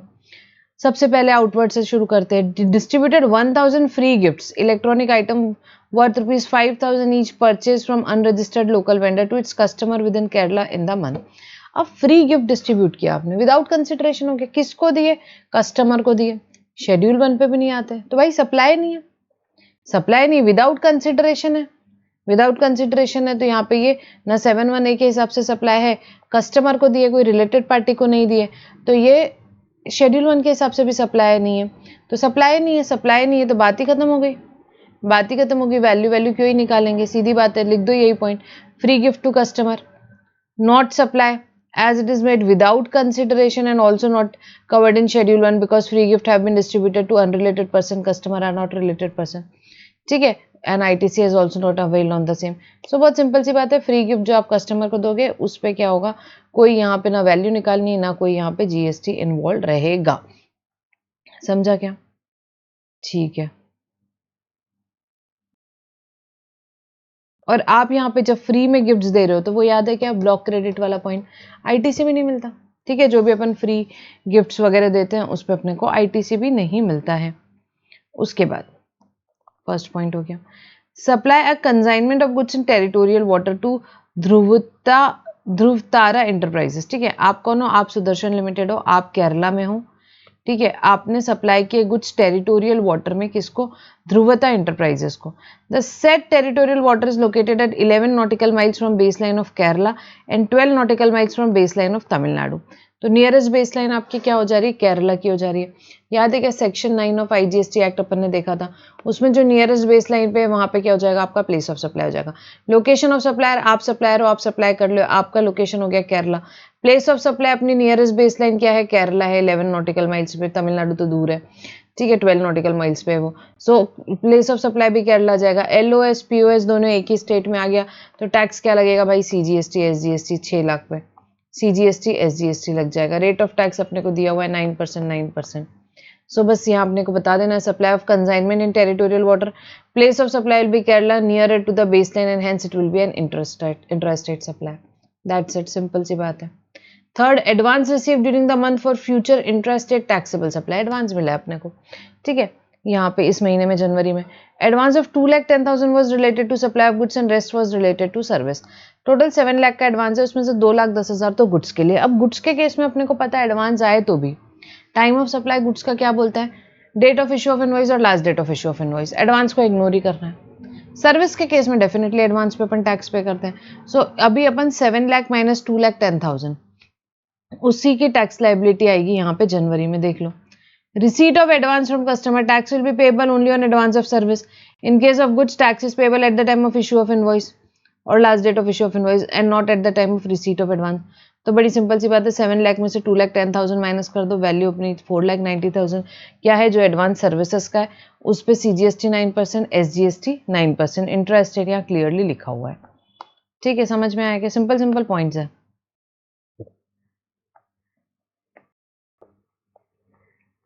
Provided pure labor service of construction of single commercial unit located in Mumbai, not forming part of any residential complex to a customer in Mumbai। Commercial unit लिखा है, ठीक है, not residential. सो यहाँ पे क्या बात होगी, प्योर लेबर सर्विसेज कंस्ट्रक्शन की है, दी है प्योर किसके लिए, कमर्शियल यूनिट के लिए, मुंबई में जो है। आप कहाँ हो, केरला में हो। अमाउंट क्या आया, 15 लाख रुपए आ गया। सो इस केस पे इस पे IGST लग जाएगा, IGST लग जाएगा, ठीक है, 18% लिख देना अपने को। Interested supply of pure labour service for construction of single commercial unit in Mumbai है। एग्जेम्प्ट क्या होती है, pure labour contract of construction original work pertaining to single residential unit as a part of otherwise as a part of residential complex, exempt अपन ने पढ़ा था, ठीक है। एग्जेम्प्ट क्या है, वो single residential unit, such services in relation to commercial unit shall be taxable. तो ये क्या हो जाएगी, टैक्सेबल हो जाएगी भाई, सिंपल सी बात है, ठीक है। ये आउटवर्ड के पूरे डिटेल्स अपन ने देख लिया। अब इनवर्ड के देखते हैं। Monthly rent paid to Kerala state government for office taken on rent. So monthly rent आपने पे किया किसको, केरला गवर्नमेंट को, जिसके आपने ऑफिस लिया है रेंट पे। अब जब अपन ऑफिस रेंट पे लेते हैं तो इस केस में भाई दो चीज़ें होगी। आपको सबसे पहले तो आपने गवर्नमेंट से लिया है, गवर्नमेंट से लिया रेंटिंग ऑफ इमूवेबल प्रॉपर्टी, तो आपको टैक्स पे करना पड़ेगा अंडर रिवर्स चार्ज। 6 लाख का है, केरला गवर्नमेंट से लिया आपने, CGST 9%, SGST 9%, ठीक है। तो इमूवेबल प्रॉपर्टी है वैसे भी, ठीक है। तो प्लेस ऑफ सप्लाई क्या हो जाता है, location of immovable property. So location of supplier यहाँ पे आपका Kerala, place of supply Kerala, CGST 9%, SGST 9%, 54,000। तो आप टैक्स ऑन रेंट पे टू स्टेट गवर्नमेंट, यहाँ पे रिवर्स चार्ज पे आप टैक्स पे कर दोगे और यहाँ पे आप उसका ITC भी बिल्कुल ले लोगे। Being service use in the course of furtherance of business, इसका ITC आपको मिल जाएगा। ITC के कैलकुलेशन में भी अपना ये आ जाएगा, ठीक है। फिर उसके बाद purchase raw material from Saksham steels registered in the state of Andhra Pradesh. Saksham steel से अपने रॉ मटेरियल लिए 15 lakhs के। इसका ही देखो यहाँ पर ने पॉइंट पढ़ा था। सक्षम स्टील को क्या करना था, ई इनवॉइस इशू करना था, बट उन्होंने ई इनवॉइस इशू नहीं करी। आयरन नंबर यहाँ पे it did not issue e invoice with iron number. तो इस केस में भाई देखो अभी ई इनवॉइस का कंसेप्ट अपन पढ़ने को है, पर ई इनवॉइस अपन अभी पढ़ेंगे तब पता चलेगा आपको। जो भी ई इनवॉइस यहाँ पे without iron is not treated as invoice, invoice ही नहीं ट्रीट की जाती, ठीक है, उसने इशू ही नहीं किया। सो बिना वैलिड डॉक्यूमेंट पे आईटीसी नहीं लिया जा सकता, तो इसको कोई आईटीसी नहीं मिलेगा, कोई आईटीसी नहीं मिलेगा, ठीक है। सो यहाँ पे उनको मैंडेटरी ई इनवॉइस इशू करनी थी, पर इन्होंने ई इनवॉइस विद आयरन नहीं इशू करी। तो भाई अब आयरन के साथ आपने ई इनवॉइस इशू नहीं करी, तो इस केस में उसको वैलिड इनवॉइस नहीं मानेंगे, और जब वैलिड डॉक्यूमेंट नहीं होता तो आईटीसी नहीं मिलता है। सो इस केस में आईटीसी नहीं मिलेगा अपने को ये 15 लाख पे। Purchase a new truck from a dealer in coaching for transportation of material 12 lakhs। देखो वैसे तो अपन ट्रक खरीदते हैं फॉर ट्रांसपोर्टेशन ऑफ गुड्स, तो उसका क्रेडिट मिलता है, बट यहाँ पे पॉइंट लिखा था, अपन ने पढ़ा था क्या, ये देखो, the company has claim depreciation under the income tax on new truck purchase. ठीक है, तो कंपनी ने क्या क्लेम कर लिया, डेप्रिसिएशन क्लेम कर लिया था क्या न्यू ट्रक पे, इंक्लूडिंग टैक्सेस, जीएसटी कंपोनेंट पे भी आपने अगर डेप्रिसिएशन क्लेम किया तो आपको ऑब्वियसली आईटीसी नहीं मिलेगा, तो आपको आईटीसी नहीं मिलेगा। देख लो, ये देखो, purchase of truck, motor vehicle used for transportation of goods is eligible for credit but depreciation has been claimed on the taxes as well, so आपको आईटीसी नहीं मिलेगा। सो यहाँ पे आपको कोई आईटीसी नहीं मिलेगा, आएगा समझ में। उसके बाद अब ये अदर इन्फॉर्मेशन में जो पॉइंट्स रह गए हैं उसका अपन इम्पैक्ट ले लेते हैं पहले। ये इतना तो कंप्लीट हुआ अपना। During the course of arranging and filing document, accountant को क्या पता चला था कि भाई इनवॉइस 96,000 की 2 दिसंबर की जो है वो ओमिट हो गई, और अभी तक कोई पेमेंट भी नहीं किया, अभी जनवरी तक के कुछ पेमेंट भी नहीं हुआ है, ठीक है। The invoice was issued by mister Rishi of Kerala. Invoice किसने इशू करी है, ऋषि ऑफ केरला ने यहाँ पे इशू करी है। फ्रॉम हुम Sudarshan has taken car on rental basis. किस चीज की इनवॉइस है, कार की है, on rental basis. Invoice included cost of fuel also, cost of fuel भी लिया है इसमें। अब देखो ये इसमें 2-3 चीजें हैं, समझो। कार आपने लिए रेंटल बेसिस पे, किससे, रेशियो से। सबसे पहले जो भी यहाँ पे मोटर कार सर्विसेज जहाँ पे कॉस्ट ऑफ फ्यूल इंक्लूडेड होता है, कौन प्रोवाइड कर रहा है, नॉन बॉडी कॉर्पोरेट को प्रोवाइड करता है, और सीजीएसटी एसजीएसटी 2.5%, 2.5%, टोटल 5% वाला रेट है। तो उस केस में अपने को पता है आरसीएम में टैक्स पे करना होता है, आरसीएम में टैक्स पे करना होता है। अब इसका टाइम ऑफ सप्लाई क्या आएगा, आरसीएम केसेस में टाइम ऑफ सप्लाई क्या आता है, या तो डेट ऑफ पेमेंट होता है, या 61 day from the date of issue of invoice.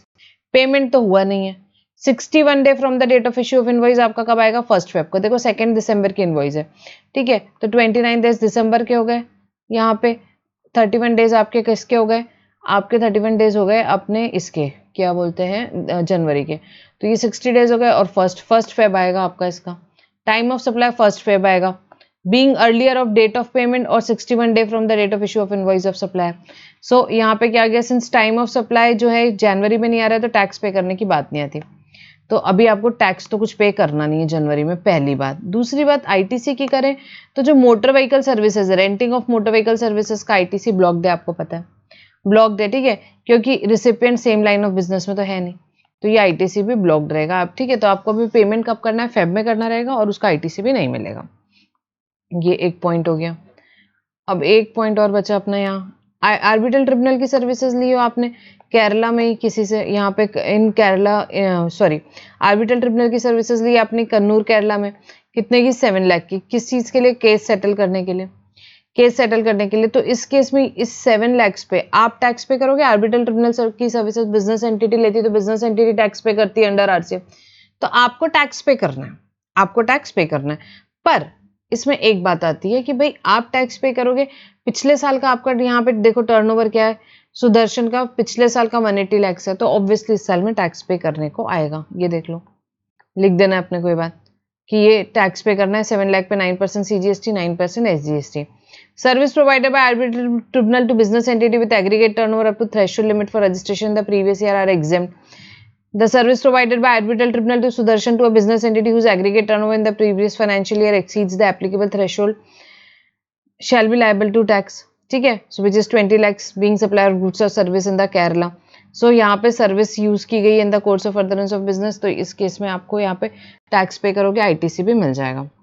पिछले साल का टर्नओवर देखना होता है, इस साल एग्जेम्पशन मिलेगा कि नहीं उसके लिए पिछले साल का टर्नओवर देखना होगा। तो इनका पिछले साल का टर्नओवर 20 लाख से ज़्यादा है। केरला में गुड्स प्लस सर्विस के सप्लायर और रजिस्ट्रेशन के चैप्टर में देखेंगे आपको 20 लाख की लिमिट लगती है। आपका ऑलरेडी यहाँ पे टर्नओवर दिया हुआ है 180 लैक्स, सो 20 लाख से ज़्यादा है तो आपको क्या हो जाएगा भाई, आपको टैक्स पे करना है। सो ये आप टैक्स पे कर दोगे और ये आईटीसी की वर्किंग में भी आ जाएगा, आपको क्रेडिट मिल जाएगा। ठीक है, आईटीसी की वर्किंग में आई गया और ये रिवर्स चार्ज में आपने इसका टैक्स पे कर दिया। ठीक है, ठीक है। सो अब देखते हैं अपन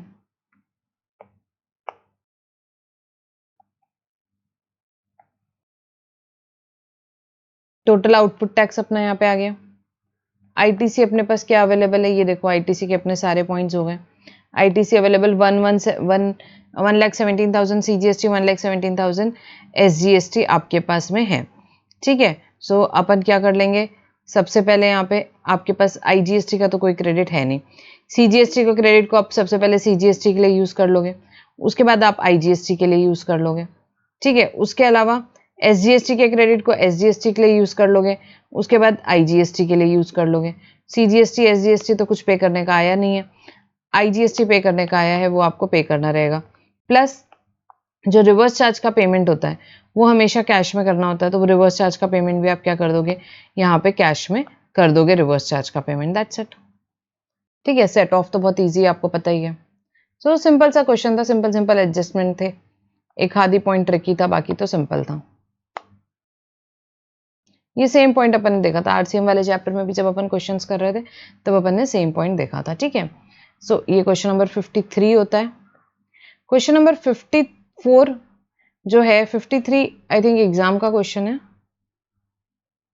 नहीं 53 आरटीपी का क्वेश्चन है, सेम क्वेश्चन एग्जाम में भी आया हुआ है। सो 54 सिमिलर लाइंस पे है, काफ़ी हद तक के सिमिलर लाइंस पे है, एडजस्टमेंट काफ़ी हद तक के सेम है, कुछ एक आध पॉइंट अलग होगा। सो ये क्या करने का, अपने को होमवर्क में एक बार प्रैक्टिस कर लेना है, खुद ही सॉल्व करके देखो। ठीक है, अल्टीमेटली एग्जाम में तो आपको सॉल्व करना है, तो एक बार कॉपी पेन लो और इसको क्या करो, पूरा सॉल्व करके देखो, लिखो कैसे अपन लिख पा रहे हैं, यहाँ पे आंसर्स कैसे लिख पा रहे हैं, प्रेजेंटेशन कैसे हो रहा है, पॉइंट्स अपन सब लिख पा रहे हैं या नहीं लिख पा रहे हैं। तो एक बार ये क्वेश्चन सॉल्व करके देखो, ऑन द सिमिलर लाइंस ये क्वेश्चन है। ठीक है, नेक्स्ट क्वेश्चन, क्वेश्चन नंबर 55 पे आएंगे। ठीक है, देखो एग्जाम का क्वेश्चन है, क्या बात है। Mister Rishi, a registered supplier under GST in the state of Maharashtra, provides the following information for the month of January।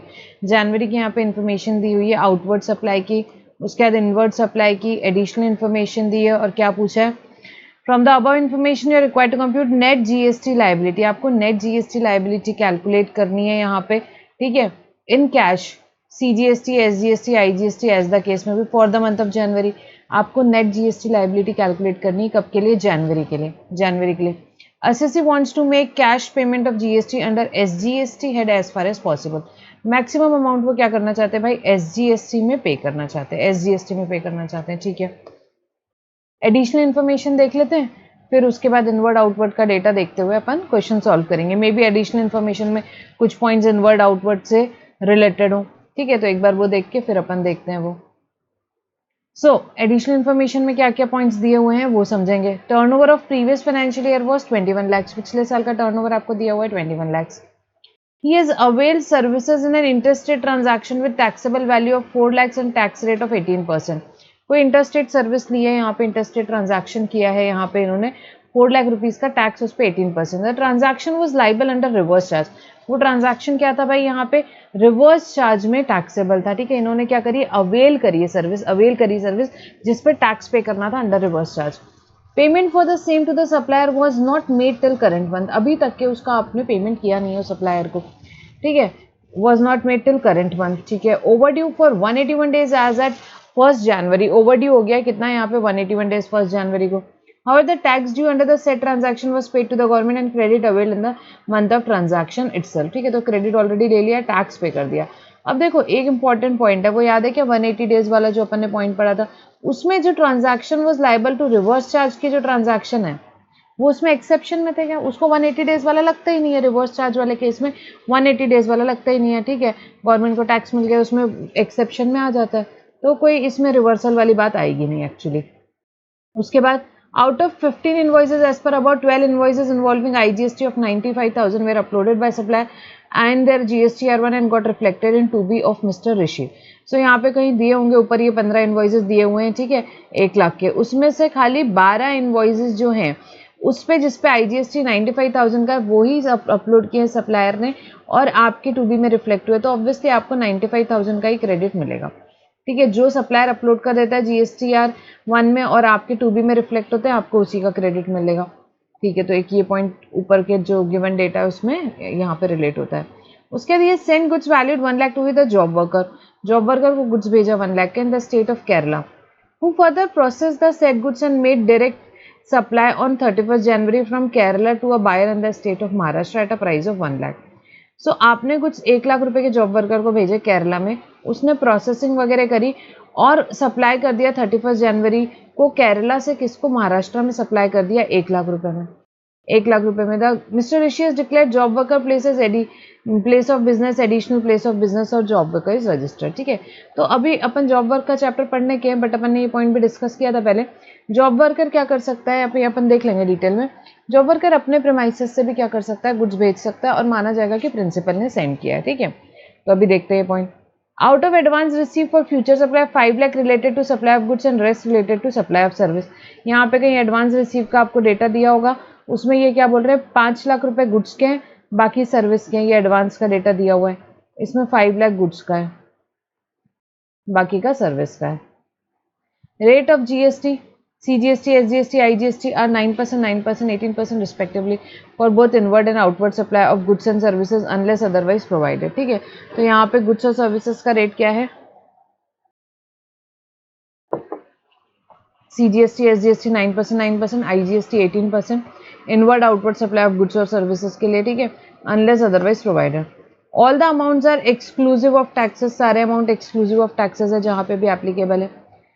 From the information given about you are required to compute the net GST liability. आपको क्या बोल रहे हैं यहाँ पे, आप net GST liability compute करो, payable in cash, CGST, SGST, IGST as the case में भी, for the month of January, ठीक है। तो आपको बोले नेट GST लाइबिलिटी कैलकुलेट करने के लिए CGST, SGST, IGST जो भी है for the month of January. Assessee wants to make the cash payment of GST under SGST head as far as possible. तो ये अपन ने ऑलरेडी देखा, उसको SGST में मैक्सिमम पेमेंट करना है कैश में, ठीक है, सिंपल सी बात है। अब देखते हैं एक एक पॉइंट।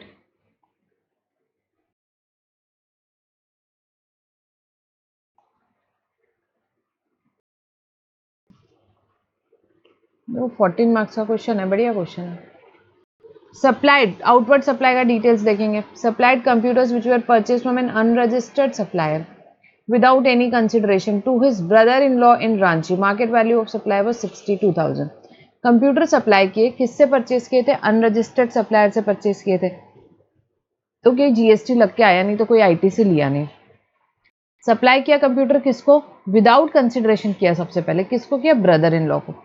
अब याद करो फैमिली की डेफिनेशन अपन पढ़े थे, ब्रदर इन लॉ फैमिली में आता है कि नहीं आता, वो फैमिली में नहीं आता तो वो रिलेटेड पर्सन नहीं है, रिलेटेड पर्सन नहीं है। पहली बात, क्या 7(1)(a) के हिसाब से सप्लाई है, नहीं, कोई कंसिडरेशन नहीं है तो सप्लाई नहीं है 7(1)(a) के हिसाब से। क्या शेड्यूल 1 के हिसाब से सप्लाई है, नहीं, रिलेटेड पर्सन भी नहीं है। रिलेटेड पर्सन की डेफिनेशन में क्या आता, members of same family, family की डेफिनेशन में भी ये आता नहीं है। ब्रदर इन लॉ फैमिली की डेफिनेशन में भी आता नहीं है। तो इस केस में क्या हो जाएगा भैया, इस केस में सीधी सादी बात है, यहाँ पे आपका ये सप्लाई ही नहीं है, ठीक है, सप्लाई नहीं है। दूसरी बात करेंगे, क्या ये शेड्यूल 1 में वहां भी नहीं आता, permanent disposal of business asset where ITC has been availed, क्योंकि ITC लिया ही नहीं है ना, अनरजिस्टर्ड पर्सन से लिया है, तो ITC है ही नहीं, तो ये किसी भी एंगल से सप्लाई नहीं होता। लिख लो यहाँ पे, computer supply without consideration, not supply as it is made without consideration, and it is also not covered in schedule 1 because computer has been supplied to unrelated person. Second, ITC is also not availed on the same, ITC भी नहीं लिया, तो ये supply नहीं होता, बात ही खत्म हो गई, फर्स्ट पॉइंट हो गया अपना, कोई GST लाइबिलिटी नहीं आएगी इस पर। Supplied a consignment of 10 laptops to Mr. NK and company in the state of Maharashtra at the instruction of third person being ZX Computer of Tamil Nadu, ठीक है। तो बिल टू शिप सिनेरियो हो गया, किसके instruction पे दिए, ZX के instruction में दिए, तो प्लेस ऑफ सप्लाई भी ZX की बन जाएगी, ठीक है। तो इस केस में लोकेशन ऑफ सप्लायर आप किधर के हो, Maharashtra, place of supply ZX का location Tamil Nadu, the transaction will be interstate supply, interstate supply IGST लग जाएगा 6 लाख पे, ये देखो IGST लग गया। Consignment of laptop supplied at the instruction of third person since supply is what bill to ship to supply, bill to ship to supply where the goods are delivered on the direction of third person के direction पे जा रहा है। ZX computer goods are deem to be receive by ZX computer thus the place of supply is Tamil Nadu. So place of supply क्या हो जाएगी, तमिलनाडु हो जाएगी, hence it is an interstate supply. So ये इंटरस्टेट सप्लाई हो जाएगा, ठीक है। उसके बाद ITC भी कौन लेगा इसका, ZX कंप्यूटर लेगा, ठीक है। प्लेस ऑफ सप्लाई भी ZX की बन जाएगी, bill to ship to scenario हो गया। Provided stock counting services to messrs XY Impex register with GST in the state of Gujarat. Stock counting services दी किसको दी, XY को दी, ये कहाँ पे, गुजरात में। With a place where is the place where the stock counting was carried out was the godown located in Mumbai. आपका godown इनका कहाँ पे लोकेटेड है, मुंबई, जहाँ पे कैरी करी गई services 80,000 rupees.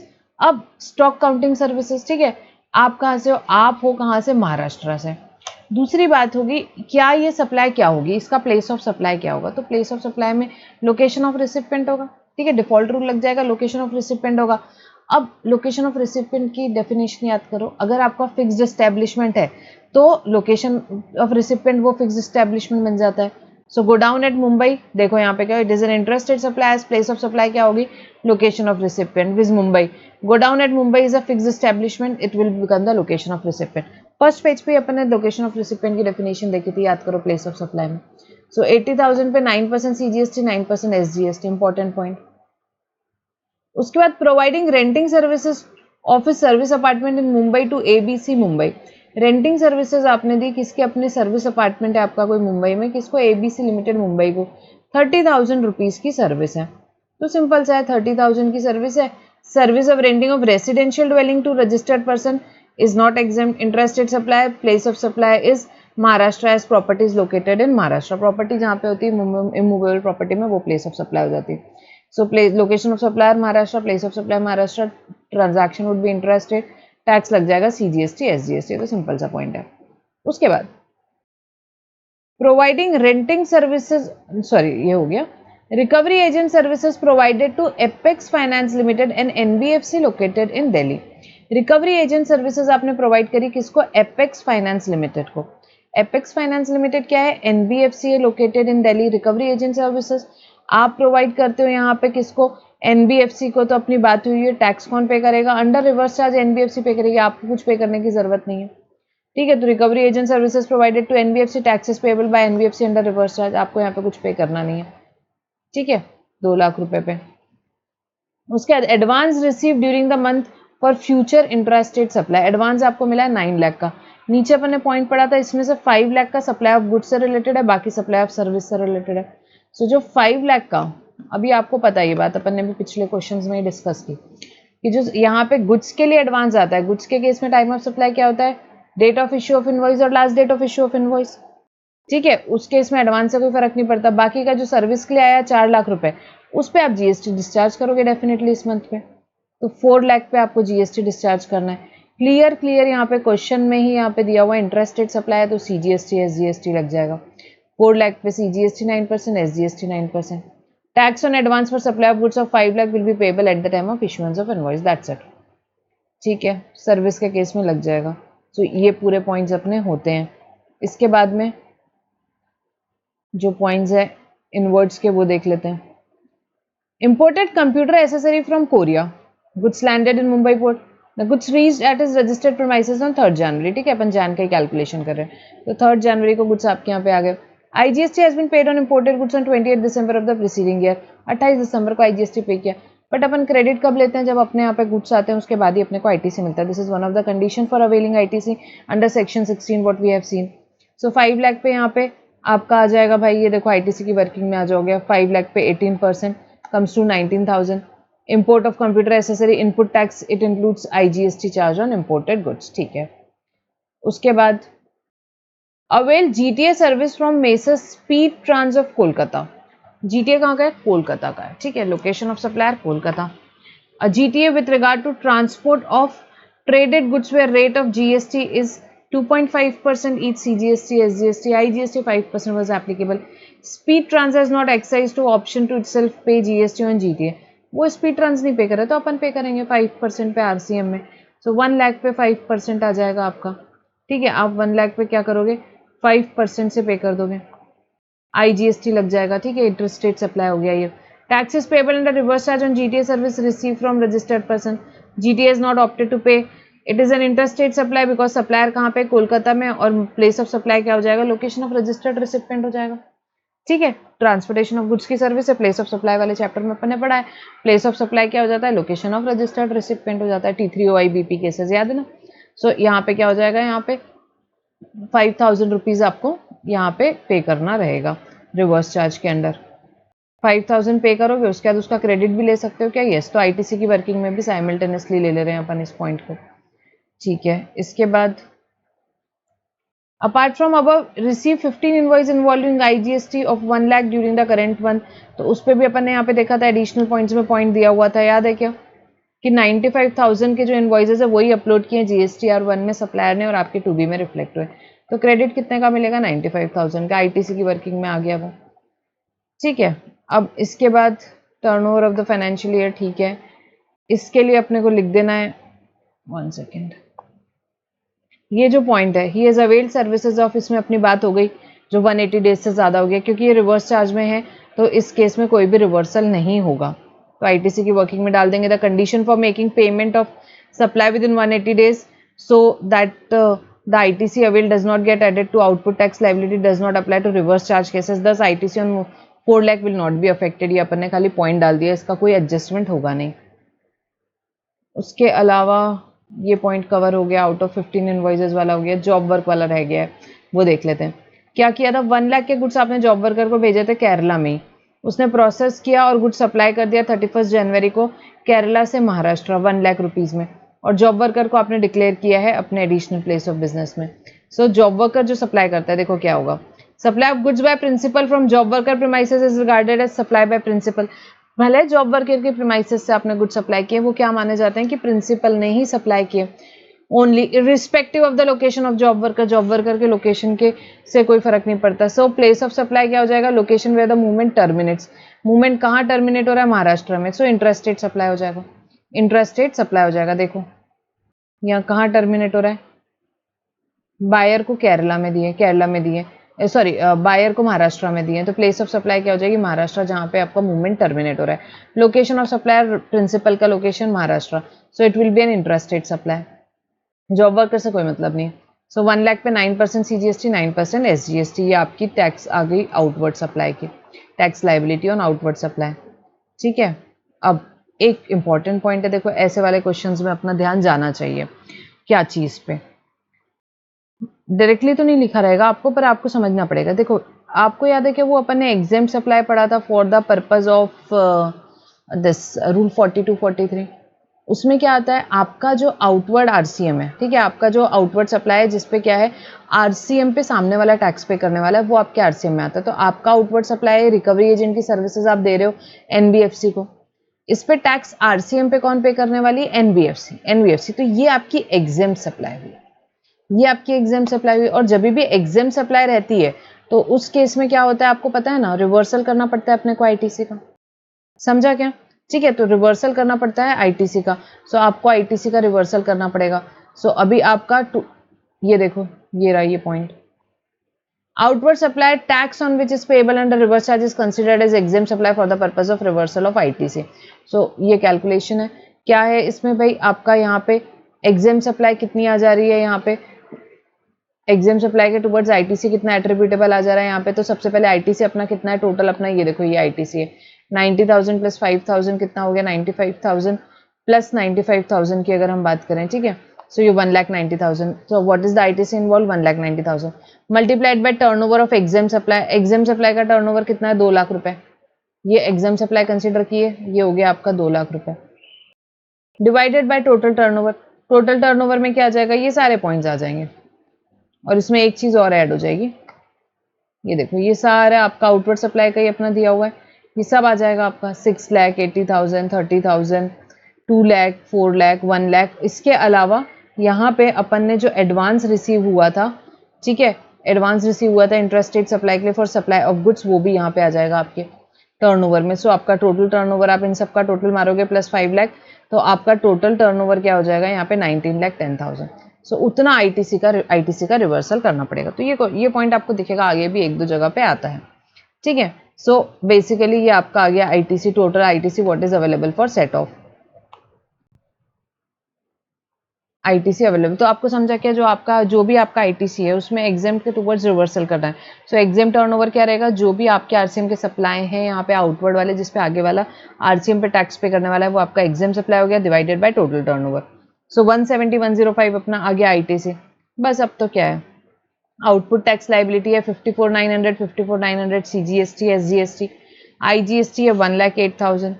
So tax liability on outward supply, CGST, SGST, IGST अपना आ गया, less ITC of IGST. ITC of IGST कैसे देखेंगे, सबसे पहले अपने को पता है मैनर ऑफ यूटिलाइजेशन कैसे होता है। First IGST is use for the payment of IGST, ठीक है, तो अपन ने इसके लिए यूज कर लिया पहले। उसके बाद आईजीएसटी को अपन ने यूज कर लिया किसके लिए, अपन ने सेकेंड नंबर पे आईजीएसटी को यूज कर लिया सीजीएसटी के लिए। जो बचा आईजीएसटी उसके बाद अपन ने उसको किसके लिए यूज कर लिया, एसजीएसटी के लिए। सो ये क्या करना रहेगा फिर अपने को, नेट जीएसटी लाइबिलिटी कैश में जो पे करेंगे वो ये आ गई, प्लस रिवर्स चार्ज का तो हमेशा ही पेमेंट कैश में होता है, तो वो अपन कैश में पे कर देंगे। अब यहाँ पे देखो क्वेश्चन में एक चीज और लिखी थी, assessee wants to make cash payment of GST under SGST head as far as possible, इसलिए यहाँ पे ये अपन ने कर लिया, SGST में पे करेगा वो, ठीक है। तो सिंपल सा क्वेश्चन है भाई, एक ट्रिकी पॉइंट था इस क्वेश्चन में वो यहाँ पे जो एग्जाम के टुवर्ड्स रिवर्सल है, बट वो कई बार एग्जाम में पूछ लेते हैं। सो ये अपना एक एग्जाम का क्वेश्चन हो गया यहाँ पे। सिमिलर क्वेश्चन है क्वेश्चन नंबर 56 एमटीपी में, थोड़ा बहुत चेंजेस के साथ में वो क्वेश्चन दिया है। एडजस्टमेंट्स ऑलमोस्ट काफ़ी हद तक के सिमिलर है, कुछ एक हाथ फिगर्स अमाउंट वगैरह चेंज है बस, बाकी तो सब कुछ सेम है। सो ये क्या करना है अपने को, एक बार क्या करना है भाई, अपने का ये होमवर्क है, एकदम सिमिलर क्वेश्चन है, ठीक है। तो ये होमवर्क है, ये आपको एक बार करना है खुद। नेक्स्ट क्वेश्चन पे आ जाओ। नेक्स्ट क्वेश्चन, क्वेश्चन नंबर 57 पे आएंगे। देखो क्या है, Adityanath private limited is registered under GST in the state of Uttar Pradesh में रजिस्टर्ड है। It is supplying 3 products, product alpha, product beta and gamma from its factory in Rampur Uttar Pradesh. Product alpha and beta are taxable, कौन से product इनके taxable है, alpha और beta इनके taxable product है, and gamma is exempt from GST, gamma exempt product है। Besides, it also supplies cigarette from the factory located in Kanpur and owns a petrol pump. In cigarette भी supply कर रहे हैं, petrol pump भी है भाई इनका। It is also engaged in certain services, कुछ services भी provide कर रहे हैं। It has furnished the following information with regard to supply made by it in the month of August. August का data दिया हुआ है excluding GST. With the help of above mentioned information, compute the gross GST liability of Adityanath Private Limited for the month of August on outward supply made by it during the said period, ठीक है। सो आपको क्या बोल रहे हैं, outward supply पे जो liability आपको खाली ग्रॉस जीएसटी लाइबिलिटी कैलकुलेट करके इनको देनी है, ठीक है। Assume the rate of GST on outward supply of goods and services is 12%, 18% goods पे rate 12% है, services पे 18% है respectively. Unless otherwise specified, ignore CGST, SGST, IGST for the sake of simplicity. ये सब इग्नोर करने के लिए आपको बोल रहे हैं। Export made by Adityanath Private Limited, if any, have been made to person other than distinct person, related person, and are made by furnishing LUT without payment of IGST. जो भी एक्सपोर्ट किया है, यहाँ पे ऊपर एक्सपोर्ट का data दिया होगा, वो क्या किसको किया है, अदर देन डिस्टिंक्ट या रिलेटेड पर्सन को किया है, और LUT फर्निश किया है without payment of IGST। Basically export जहाँ भी दिया होगा without payment of IGST under LUT है, सो उस पर कोई GST नहीं लगेगा। चलो देखते हैं, अगस्त की ग्रॉस जीएसटी लाइबिलिटी कैलकुलेट करनी, सिंपल सा क्वेश्चन है तो एकदम।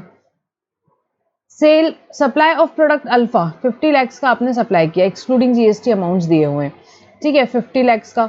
सो 50 लैक्स पे रेट अपना गुड्स पे कितना है 12%, सो 50 लैक्स पे 12% लग जाएगा, जीएसटी आपका कितना आ जाएगा 50 लैक्स पे 12%, 6 lakh rupees, it is liable to GST at the rate of 12%, that's it. Supply of product gamma, gamma अपन ने देखा क्या है, एग्जेम्प्ट है, क्वेश्चन में लिखा हुआ था गामा इज एग्जेम्प्ट, तो इस पर कोई जीएसटी लगेगा नहीं, खत्म हो गई बात, it is exempt from GST. Supply of management consultancy services, services provide कर रहे हैं 50 लाख की, सर्विस पे रेट कितना है 18%, सीधी सादी बात है, लाइबल टू जीएसटी एट 18%, खत्म हो गई बात। Renting of commercial complex to local traders of electronic goods, आपने रेंट किया है कमर्शियल कॉम्प्लेक्स, तो कमर्शियल कॉम्प्लेक्स अपन रेंट करते हैं तो उस पर जीएसटी लग ही जाता है, सर्विस है 18% का जीएसटी लग जाएगा।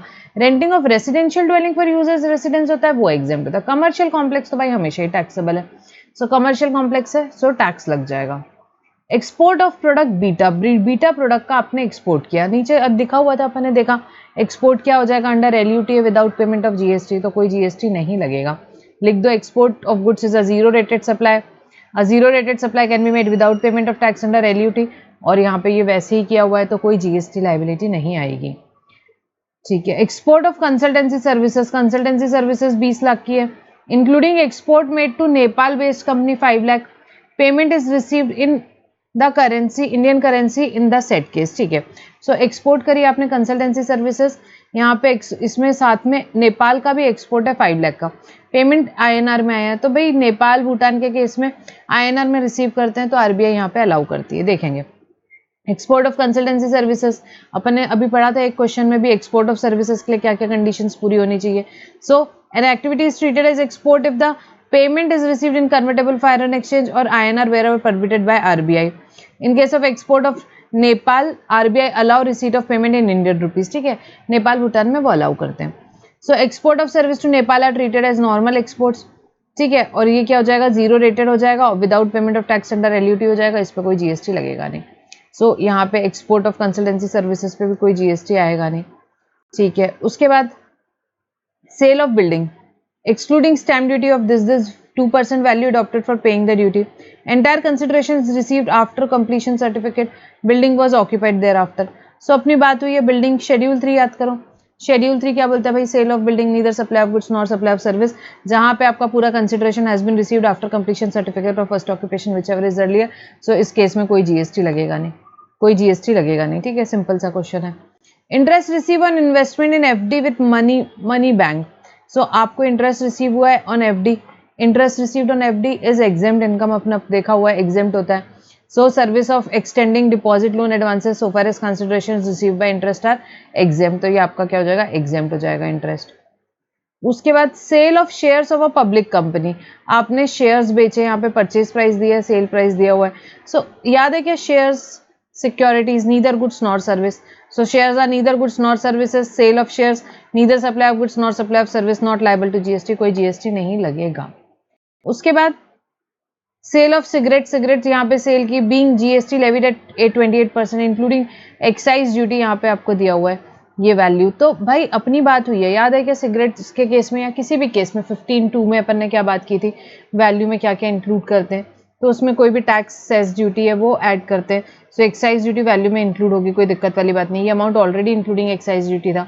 सो इसमें आप 28% डायरेक्टली क्या लगा दोगे, जीएसटी दिया हुआ है वो लगा दिया अपन ने, खत्म हो गई बात।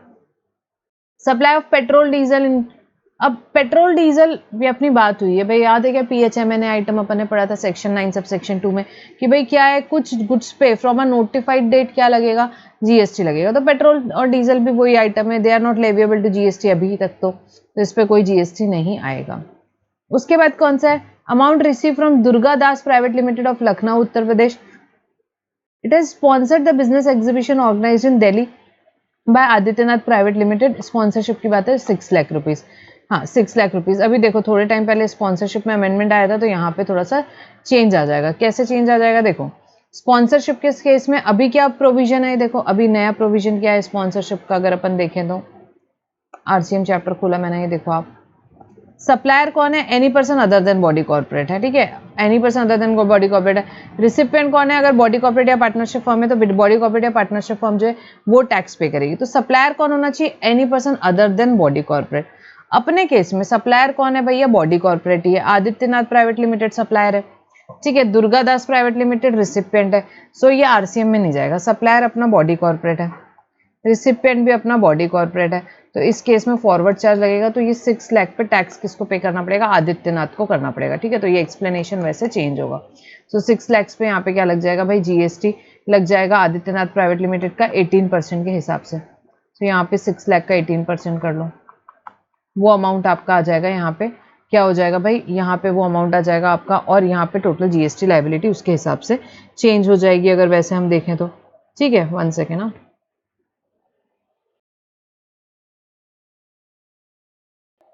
सो 1,08,000 आ जाएगा यहाँ पे।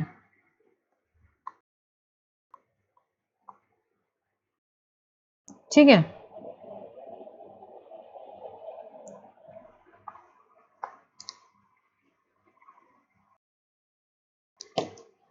और ये अमाउंट आपका आ जाएगा 53,08,000। आया क्या समझ में? ठीक है, समझा? तो ये आ गई आपकी total GST liability on outward supply. ये क्वेश्चन था। ठीक है, अब आगे आएंगे नेक्स्ट क्वेश्चन पे। आ जाओ नेक्स्ट क्वेश्चन पे आएंगे, क्वेश्चन नंबर 58। ठीक है, ये कंटिन्यूशन में है क्वेश्चन नंबर 57 के। तो यहाँ पे बस आप लिख लो, 2 लाइन यहाँ मिस हुई है। Continuing with question number 57, compute the net GST payable of Adityanath private limited for the month of August. Also compute the common credit and ITC that is to be credited to electronic credit ledger.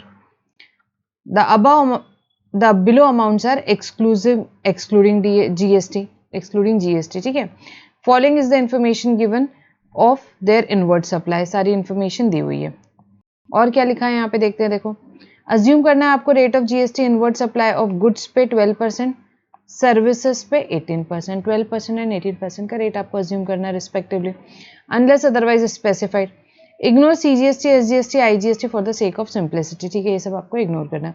Subject to information given above, assume that all the conditions necessary for availing ITC has been fulfilled. बाकी सारी conditions ITC के लिए जो भी है वो fulfil हो गई है. Turnover of Adityanath private limited was 40 crore in the preceding financial year. पिछले साल इनका टर्नओवर 40 करोड़ था. The inputs and input services were received during the August are commonly used for making outward supply unless otherwise specified. जो भी input services है वो आप commonly use कर रहे हो, मतलब टैक्सेबल के लिए भी यूज कर रहे हो, एग्जाम के लिए भी यूज कर रहे हो क्या? हाँ. The opening balance in the electronic credit laser is nil. Opening balance यहाँ पे निल है. ठीक है, सो नेट जीएसटी पेएबल अपने को इनका कैलकुलेट करना है बेसिकली. चलो देखते हैं. ठीक है, कॉमन क्रेडिट का कैलकुलेशन भी करना है, नेट जीएसटी पेएबल करना है, कॉमन क्रेडिट का कैलकुलेशन अपन यहाँ पे करेंगे, और क्या करना है अपने को, ITC available in electronic credit ledger for the month of August. So अगस्त के लिए अपन ये 3 वर्किंग्स करेंगे. So consideration paid for repair of machinery. आपने कुछ कंसिडरेशन पे करी रिपेयर ऑफ मशीनरी के लिए. Used for manufacturing product alpha by George Inc of USA. Alpha product क्या था? देखो लास्ट क्वेश्चन का एक कंटिन्यूएशन है. ठीक है, लास्ट क्वेश्चन का डेटा भी अपने पूरा काम आने वाला है. तो अल्फा प्रोडक्ट टैक्सेबल था आपका. ठीक है, क्या बात हुई? कंसिडरेशन पे की आपने रिपेयर ऑफ मशीन के लिए. किस चीज के लिए यूज हो रहा है? अल्फा के लिए. By George Inc of US. Said machinery was sent to George Inc in August for carrying out repair work on the same. आपने वो मशीनरी भेजी है यहाँ पे, कहाँ भेजी? यूएस भेजी for carrying out the repair work. Carrying out the repair work. ठीक है, तो अब देखो इसमें क्या बात आ जाती है भाई. अपन ने वो याद है क्या सेक्शन 13 पढ़ा था आईजीएसटी एक्ट का? तो जहाँ पे सप्लायर या रिसिपेंट कहाँ गए? Outside India. तो सर्विस के केस में प्लेस ऑफ सप्लाई सेक्शन 13 के हिसाब से डिटरमाइन होती है. ठीक है, सो वही लिख देना पहले. इनके सप्लायर और recipient is located outside India, the place of supply of service in respect of goods required to be made physically available जो है वो क्या होती है? Location where the services are actually performed. अपन ने पढ़ा था 13(2) में. ठीक है, तो यहाँ पे जहाँ गुड्स को फिजिकली अवेलेबल कराना है वहाँ पे प्लेस ऑफ सप्लाई क्या होती है? जहाँ पे गुड्स को क्या किया जा रहा है? Location where the services are actually perform. Hence place of supply of repair service received in the given cases outside India. Place of supply क्या हो जाएगी? यूएस हो जाएगी यहाँ पे. लोकेशन ऑफ सप्लायर भी बाहर का, प्लेस ऑफ सप्लाई भी बाहर की. तो उस केस में भाई इंडिया में जीएसटी नहीं लगता. एलओएस पीओएस दोनों बाहर चले गए तो इंडिया में क्या ही जीएसटी लगेगा? तो कोई जीएसटी नहीं लगेगा इसमें यहाँ पे. ठीक है, तो कोई आईटीसी की भी बात नहीं आ जाती. कोई आईटीसी की भी बात नहीं आ जाती. ये जो सर्विस आप यहाँ पे ले रहे हो. ठीक है, अपन कॉमन क्रेडिट कैलकुलेट कर रहे हैं सबसे पहले. उसके बाद life insurance premium paid by company for the life insurance of employees as per the policy of the company. ठीक है, अपन ने देखो क्वेश्चन में लिखा हुआ है कि जो भी ये इनवर्ड सप्लाईज है वो आप दोनों के लिए यूज कर रहे हो, कॉमन के लिए भी और एग्जाम्ड के लिए. यहाँ पे टैक्सेबल के लिए भी एग्जाम्ड के लिए भी. तो अपन डायरेक्टली कॉमन क्रेडिट का कैलकुलेशन कर रहे हैं. सो लाइफ इंश्योरेंस प्रीमियम जो आपने एम्प्लॉइज के लिए पे किया for life insurance of employ as per the policy of company, company की पॉलिसी के हिसाब से. There is no legal obligation for such insurance for employees. कोई लीगल ऑब्लिगेशन नहीं है. तो अभी मेरे को बताओ क्रेडिट मिलेगा क्या? नहीं मिलेगा भाई. आईटीसी ब्लॉक्ड हो जाएगा. If it is not obligated for the employer to provide it its employ under any law for the time being in force, then in that case it is blocked. तो ये block हो जाएगा भाई. उसके बाद audit fees पे करी 6,50,000. ठीक है, ऑडिट फीस आपने पे करी, उसका क्रेडिट अपने को मिलता है, कोई दिक्कत वाली बात नहीं है. ठीक है, क्रेडिट जो भी इनपुट सर्विसेज हम यूज कर रहे हैं for the purpose of business, credit मिल जाएगा. ठीक है, सर्विसेज पे रेट 18% दिया है. 6,50,000 के अमाउंट पे 18% लग जाएगा आपका. उसके बाद रॉ मटेरियल परचेज किया आपने. ठीक है, 10 लाख का. Including raw material of 1,50,000 imported from China. 1,50,000 का इम्पोर्ट किया आपने चाइना से, उस पर कस्टम ड्यूटी इतनी, सोशल वेलफेयर चार्ज इतना, IGST क्लियरली दिया हुआ है, separately paid on imported raw material. So सीधा सीधा निकाल लेंगे, तो यहाँ पे अपन 10 lakhs में से 1,50,000 माइनस कर दो पहले तो, 10 lakhs में से 1,50,000 माइनस कर दोगे, बाकी के मटेरियल पे 12% का रेट, प्लस इंपोर्ट का तो टैक्स ही कैलकुलेट करके दिया हुआ है, तो 29,970 ऐड कर दोगे आप, IGST कैलकुलेट करके दिया हुआ है आपको। सो 10 lakhs पे आपका क्या आ जाएगा, ये आ गया आपका। तो आप यूज़ कर रहे हो for the purpose of business, इसका क्रेडिट मिल जाएगा, जो इंपोर्ट कर रहे हो उसका भी क्रेडिट आपको मिल जाएगा। सो ये टोटल क्रेडिट अपना ये आ गया, ठीक है। उसके बाद बड़े सिंपल पॉइंट्स हैं यहाँ पे अपने। Transportation charges paid for transporting the goods, transportation charges आपने पे किए for transporting the goods 5 lakh, 4 lakh is paid to GTA, 4 lakh GTA को पे किए, जो कि रजिस्टर्ड का है उत्तर प्रदेश में। 1 lakh is paid for transportation of goods bye horse pulled carts, तो याद है अपने को, अपने ये एग्जेम्प्ट होता है भाई, अपन ने यहाँ पे हॉर्स पुल्ड कार्ट से आप ले रहे हो, वो एग्जेम्प्ट हो जाएगा 1 लाख का, ठीक है। GTA पे सर्विस पे 5% यहाँ पे रेट है, तो GTA वाला तो टैक्सेबल होता है, लिख देना है अपने को। देखो, service by way of transportation of goods by road are exempt except the service of GTA वाली सर्विस टैक्सेबल है यहाँ पे, बट जो बाकी रोड से अपन करते हैं, अपन ने देखा था बुलक कार्ड दे दिया अपने को, हॉर्स कार्ड दे दिया, तो वो एग्जेम्प्ट रहेगा। सो GST is not payable on transportation charges for horse pulled card, तो उस पर GST नहीं लगेगा, बाकी के 4 lakhs पे लग जाएगा। 5% का रेट दिया हुआ है, 20,000 रुपीज हो गया, ठीक है। उसके बाद telephone expenses paid, such expenses pertains to bill of landline phone installed at the factory and mobile phones given to employee for official use, 4,25,000 का अमाउंट है। बहुत सिंपल सी बात है भाई, ये क्या है, सर्विसेज है जो आप यूज कर रहे हो for the purpose of business, credit मिलेगा क्या, यस। सर्विस पे रेट 18% दिया है, और 18% अपन GST ले लेंगे, ठीक है। उसके बाद bank charges paid towards company current account maintain with the money bank, 2 lakh rupees के आपने बैंक चार्जेस पे किए हो, तो बैंक चार्जेस पे किए हो तो उस पर क्रेडिट मिलेगा क्या, बिल्कुल मिलेगा, क्यों नहीं मिलेगा। So bank charges paid towards company current account maintain with the bank, 2 lakh पे 18%, credit of tax paid on input service use in the course of furtherance of business is available, so ये available हो जाएगा, ये available हो जाएगा, ठीक है। Common credit on input and input services 381,470 आ गया।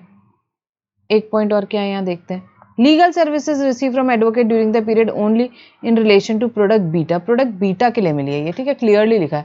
प्रोडक्ट बीटा अपना टैक्सेबल था, देख लो लास्ट क्वेश्चन में, अल्फा और बीटा टैक्सेबल था, गामा आपका जो था वो एग्जेम्प्ट था। Product alpha and beta taxable where product gamma is exempt, तो यहाँ पे क्लियरली लिखा हुआ है, तो ये आपका कोई कॉमन क्रेडिट नहीं हुआ, ये टुवर्ड्स टैक्सेबल सप्लाई हुआ, तो कॉमन क्रेडिट के कैलकुलेशन में नहीं जाएगा, ये कॉमन क्रेडिट के कैलकुलेशन में नहीं जाएगा। अमाउंट कितना है, 3,50,000। सो ये अपन अलग से लेंगे, legal services receive from advocate, तो वो उस पर 18% GST रहेगा, आप टैक्स पे करोगे उसमें, ठीक है, आप टैक्स पे करोगे अंडर रिवर्स चार्ज। अब और उसका आपको क्रेडिट भी मिल जाएगा, कोई दिक्कत वाली बात है नहीं। तो ये कॉमन क्रेडिट अपना आ गया। अब क्या कैलकुलेट करना है अपने को, नेट GST पेबल कैलकुलेट करना था। तो अब देखो कहाँ से स्टार्ट करेंगे अपन, यहाँ पे सबसे पहले तो कॉमन क्रेडिट जो आ गया उसको एग्जेम डिवाइडेड बाय टोटल आज कर देंगे अपन, तो टुवर्ड्स एग्जेम सप्लाई आ जाएगा।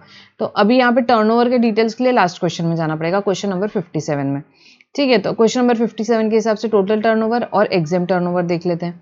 तो देखो एग्जेम में क्या क्या आएगा, ये अपन ने लास्ट 2-3 क्वेश्चन पहले ही देखा था, एग्जाम में क्या क्या आता है for the purpose of rule 42-43 आपको अगर याद हो तो, ठीक है। एग्जाम में क्या क्या आता है, जिसपे रिसिपिएंट की लाइबिलिटी आती है टैक्स पे करने के लिए अंडर रिवर्स चार्ज, वो आता है। फिर ट्रांजैक्शन इन सिक्योरिटी आता है, सेल ऑफ लैंड आता है, यहाँ पे सेल ऑफ बिल्डिंग आता है सब्जेक्ट टू पैराग्राफ 5B। फिर उसके बाद में value of exempt supply, land building के लिए क्या लेना है, जो वैल्यू अडॉप्टेड है for the purpose of stamp duty, security की 1% of sale value of security लेना है, याद है क्या। और एग्जाम सप्लाई में यहाँ पे एक्सक्लूड करेंगे जो भी क्या है यहाँ पे, service of accepting deposit, loan, advances, जो भी इंटरेस्ट डिस्काउंट है वो एक्सक्लूड करेंगे, accept in case of banking company और फाइनेंशियल इंस्टीट्यूट, ये भी पढ़ा था अपन ने। अभी 2-3 क्वेश्चन पहले अपन ने ये सारी चीजें देखी है, ठीक है। सिमिलर लेवल पे ये कैलकुलेशंस भी होंगे, ठीक है। और aggregate value of exempt supply and total turnover में एक्सक्लूड करते हैं जो भी एक्साइज ड्यूटी है यहाँ पे, और जो CST है और वैट है, ठीक है। ये अपन ने पढ़ा था रूल 42-43 के लिए एग्जाम सप्लाई और टोटल टर्नओवर हम यहाँ पे कैलकुलेट करते हैं, तो ये सारी चीज़ें उसमें एक्सक्लूड होती है, उसमें आती नहीं है। सो अब एग्जाम सप्लाई कितना होगा वो अपन देख लेते हैं। देखो एग्जाम सप्लाई में क्या क्या आएगा, लास्ट क्वेश्चन में जाना पड़ेगा 57 में। ये देखो क्या क्या एग्जाम सप्लाई है, लाइन से देखते जाओ। प्रोडक्ट गामा आपका एग्जाम था, ठीक है, ये आ जाएगा इसमें। जो जो नील में है उसमें देख लेते हैं भाई, एक्सपोर्ट नहीं होता, एक्सपोर्ट एग्जाम सप्लाई नहीं होती, ठीक है, it is a zero rated supply, ठीक है, तो एक्सपोर्ट नहीं आएगा, वो गलती नहीं करने का। सेल ऑफ बिल्डिंग आएगा क्या एग्जाम सप्लाई में? यस। सेल ऑफ बिल्डिंग में वैल्यू क्या लेंगे अब? देखो value adopted for the purpose of stamp duty लेते हैं क्या? स्टैम्प ड्यूटी का यहाँ पे अपन रिवर्स कैलकुलेशन करेंगे। 2.5 लाख की स्टैम्प ड्यूटी दी हुई है, which is 2% of the value adopted. So यहाँ पे आप रिवर्स कैलकुलेशन कर लो। ये देखो इस केस में क्या ले लेंगे यहाँ पे अपन, 2,50,000 डिवाइडेड बाई 2 इंटू 100, ये आ जाएगा आपका value for the stamp duty का, आपका ये वैल्यू आ जाएगा, ठीक है, वैल्यू और सेल बिल्डिंग का ऑफ सेल ऑफ बिल्डिंग का आ जाएगा स्टैम्प ड्यूटी के रिवर्स कैलकुलेशन से। उसके बाद में क्या है आपके एग्जाम सप्लाई में, इस टेबल में यहाँ पे इंटरेस्ट तो लेते नहीं है एग्जाम सप्लाई में, वो अपनी बात हो गई है। सेल ऑफ शेयर्स लेते हैं क्या? यस। सेल ऑफ शेयर्स के केस में यहाँ पे देख लो आपका सेल वैल्यू कितना दिखा दिया हुआ है। अब परचेज प्राइस भी दिया, सेल प्राइस भी दिया, अपने को क्या लेना है? Sale price. 1% of the sale value ले लेना है, 1% ऑफ सेल वैल्यू। ये देखो value of shares 1% of this, ये आ गया आपका 2,50,000। उसके बाद में क्या है एग्जाम सप्लाई में अपना, उसके बाद पेट्रोल डीजल एग्जाम सप्लाई यहाँ पे 80 लाख का दिया हुआ है। बट याद है क्या, देखो इसके क्वेश्चन में पेट्रोल डीजल में क्या लिखा था, including VAT and excise duty of 5 lakh and 12,50,000। So VAT और एक्साइज ड्यूटी उस 80 लाख में इंक्लूडेड है, तो उसको माइनस करेंगे क्या? हाँ, उसको माइनस कर देंगे, उसको माइनस कर देंगे, सॉरी लास्ट पॉइंट ये रहा। 80 लाख में से 5 लाख और 12,50,000 आपने यहाँ पे माइनस कर दिया, ठीक है। और कुछ है क्या एग्जाम सप्लाई में? नहीं, पहले जो क्वेश्चन डाला यहाँ पे आंसर दिया हुआ है उसमें 6 लाख को भी लिया था एग्जाम सप्लाई, बट अब नहीं आएगा, तो उतना चेंज कर लो क्योंकि ये अमेंडमेंट हो गया है, तो ये चेंज आ जाएगा, ठीक है।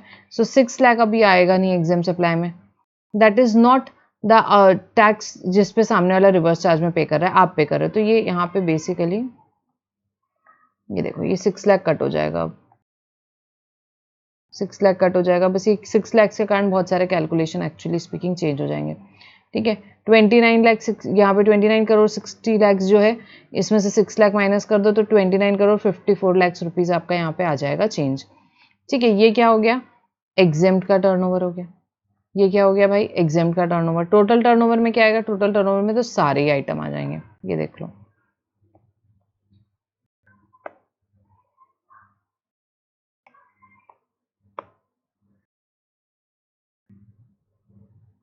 ये सारे आ जाएंगे, आप चेक कर लो, ये सारे this this this this this this सब आ जाएगा, सब टोटल टर्नओवर में। बिल्डिंग के लिए क्या वैल्यू ले लेंगे? जो अपन ने अभी कैलकुलेट किया वैसे ले लेंगे, ठीक है, स्टैम्प ड्यूटी के हिसाब से रिवर्स कैलकुलेशन। ये सारी चीज़ें आपके एग्जाम टोटल टर्नओवर में आ जाएगी। सेल ऑफ शेयर्स का भी कैसे ले लेंगे? जैसे वैल्यूएशन लिए 1% ऑफ जो सेल वैल्यू जो है वो आपकी क्या आ जाएगी, यहाँ पे वैल्यू आ जाएगी, ठीक है, सारी चीज़ें आ जाएगी। खाली एक चीज़, एक इंपॉर्टेंट पॉइंट है, ये देखो टोटल टर्नओवर में ये सारी चीज़ें आ जाएगी, सिर्फ दो चीज़ें। एक सिगरेट के केस में, एक सिगरेट के केस में आपका वैल्यू कितना दिया हुआ है यहाँ पे देखो, इसमें क्या है, सिगरेट के केस में इंक्लूडिंग एक्साइज ड्यूटी है, तो ये 12,50,000 माइनस हो जाएगा, ये 12,50,000 माइनस हो जाएगा, देख लो आप आंसर में, सिगरेट के केस में माइनस कर दिया। और बाकी क्या बची एक बात, एक और चीज़ थी जो पेट्रोल डीजल है, उसमें से भी एक्साइज ड्यूटी वगैरह माइनस कर देंगे, ये सारी चीज़ें बाकी आ जाएगी टोटल टर्नओवर में, सारी चीज़ें टोटल टर्नओवर में आ जाएगी। This amount this amount this amount as it is, ये सारे अमाउंट आ जाएंगे वहाँ पे, आप चेक कर लो। सेल ऑफ बिल्डिंग का बस वैल्यू जैसे अपन ने किया एग्जाम्प्ट के लिए, एग्जाम्प्ट टर्नओवर के लिए वो ले लेंगे। इंटरेस्ट ऑन फिक्स डिपॉजिट भी आ जाएगा, सेल ऑफ शेयर्स भी आ जाएगा 1% ऑफ वैल्यू के हिसाब से, सेल ऑफ सिगरेट्स भी आ जाएगा, बस एक्सक्लूड करनी होगी इसमें से excise duty.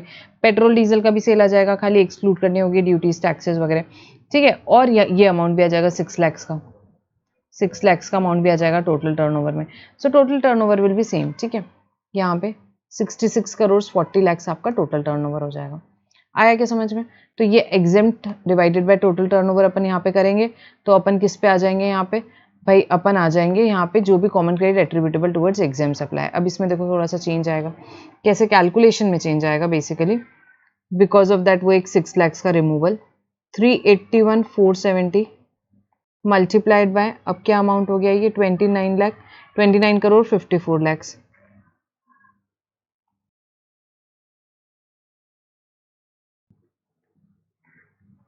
Divided by 66 crore 40 lakhs. सो इसका कैलकुलेशन आता है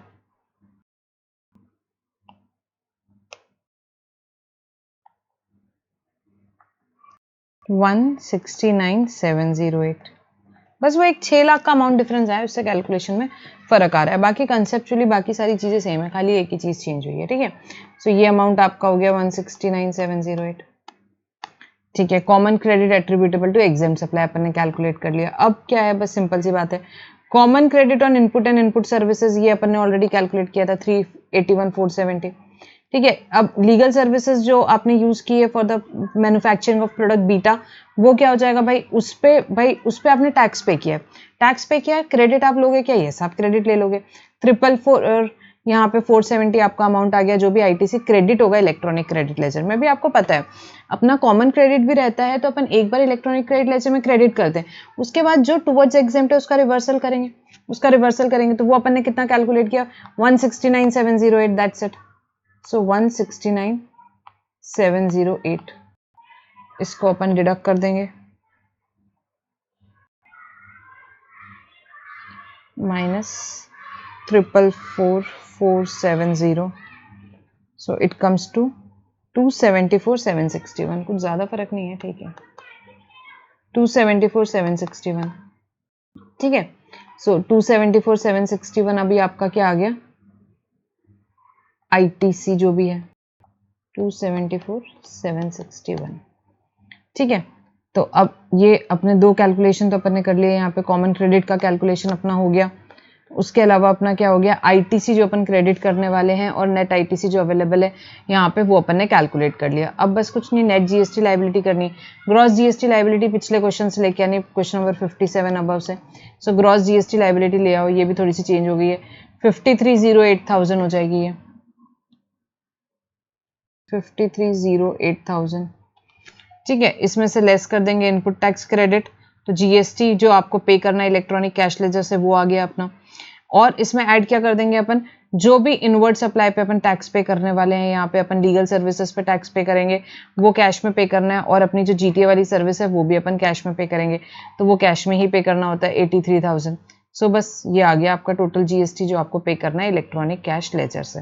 सो एक बार ये कैलकुलेट कर लेते हैं भाई कितना है, थोड़ा सा चेंज हुआ है जो कैलकुलेशन,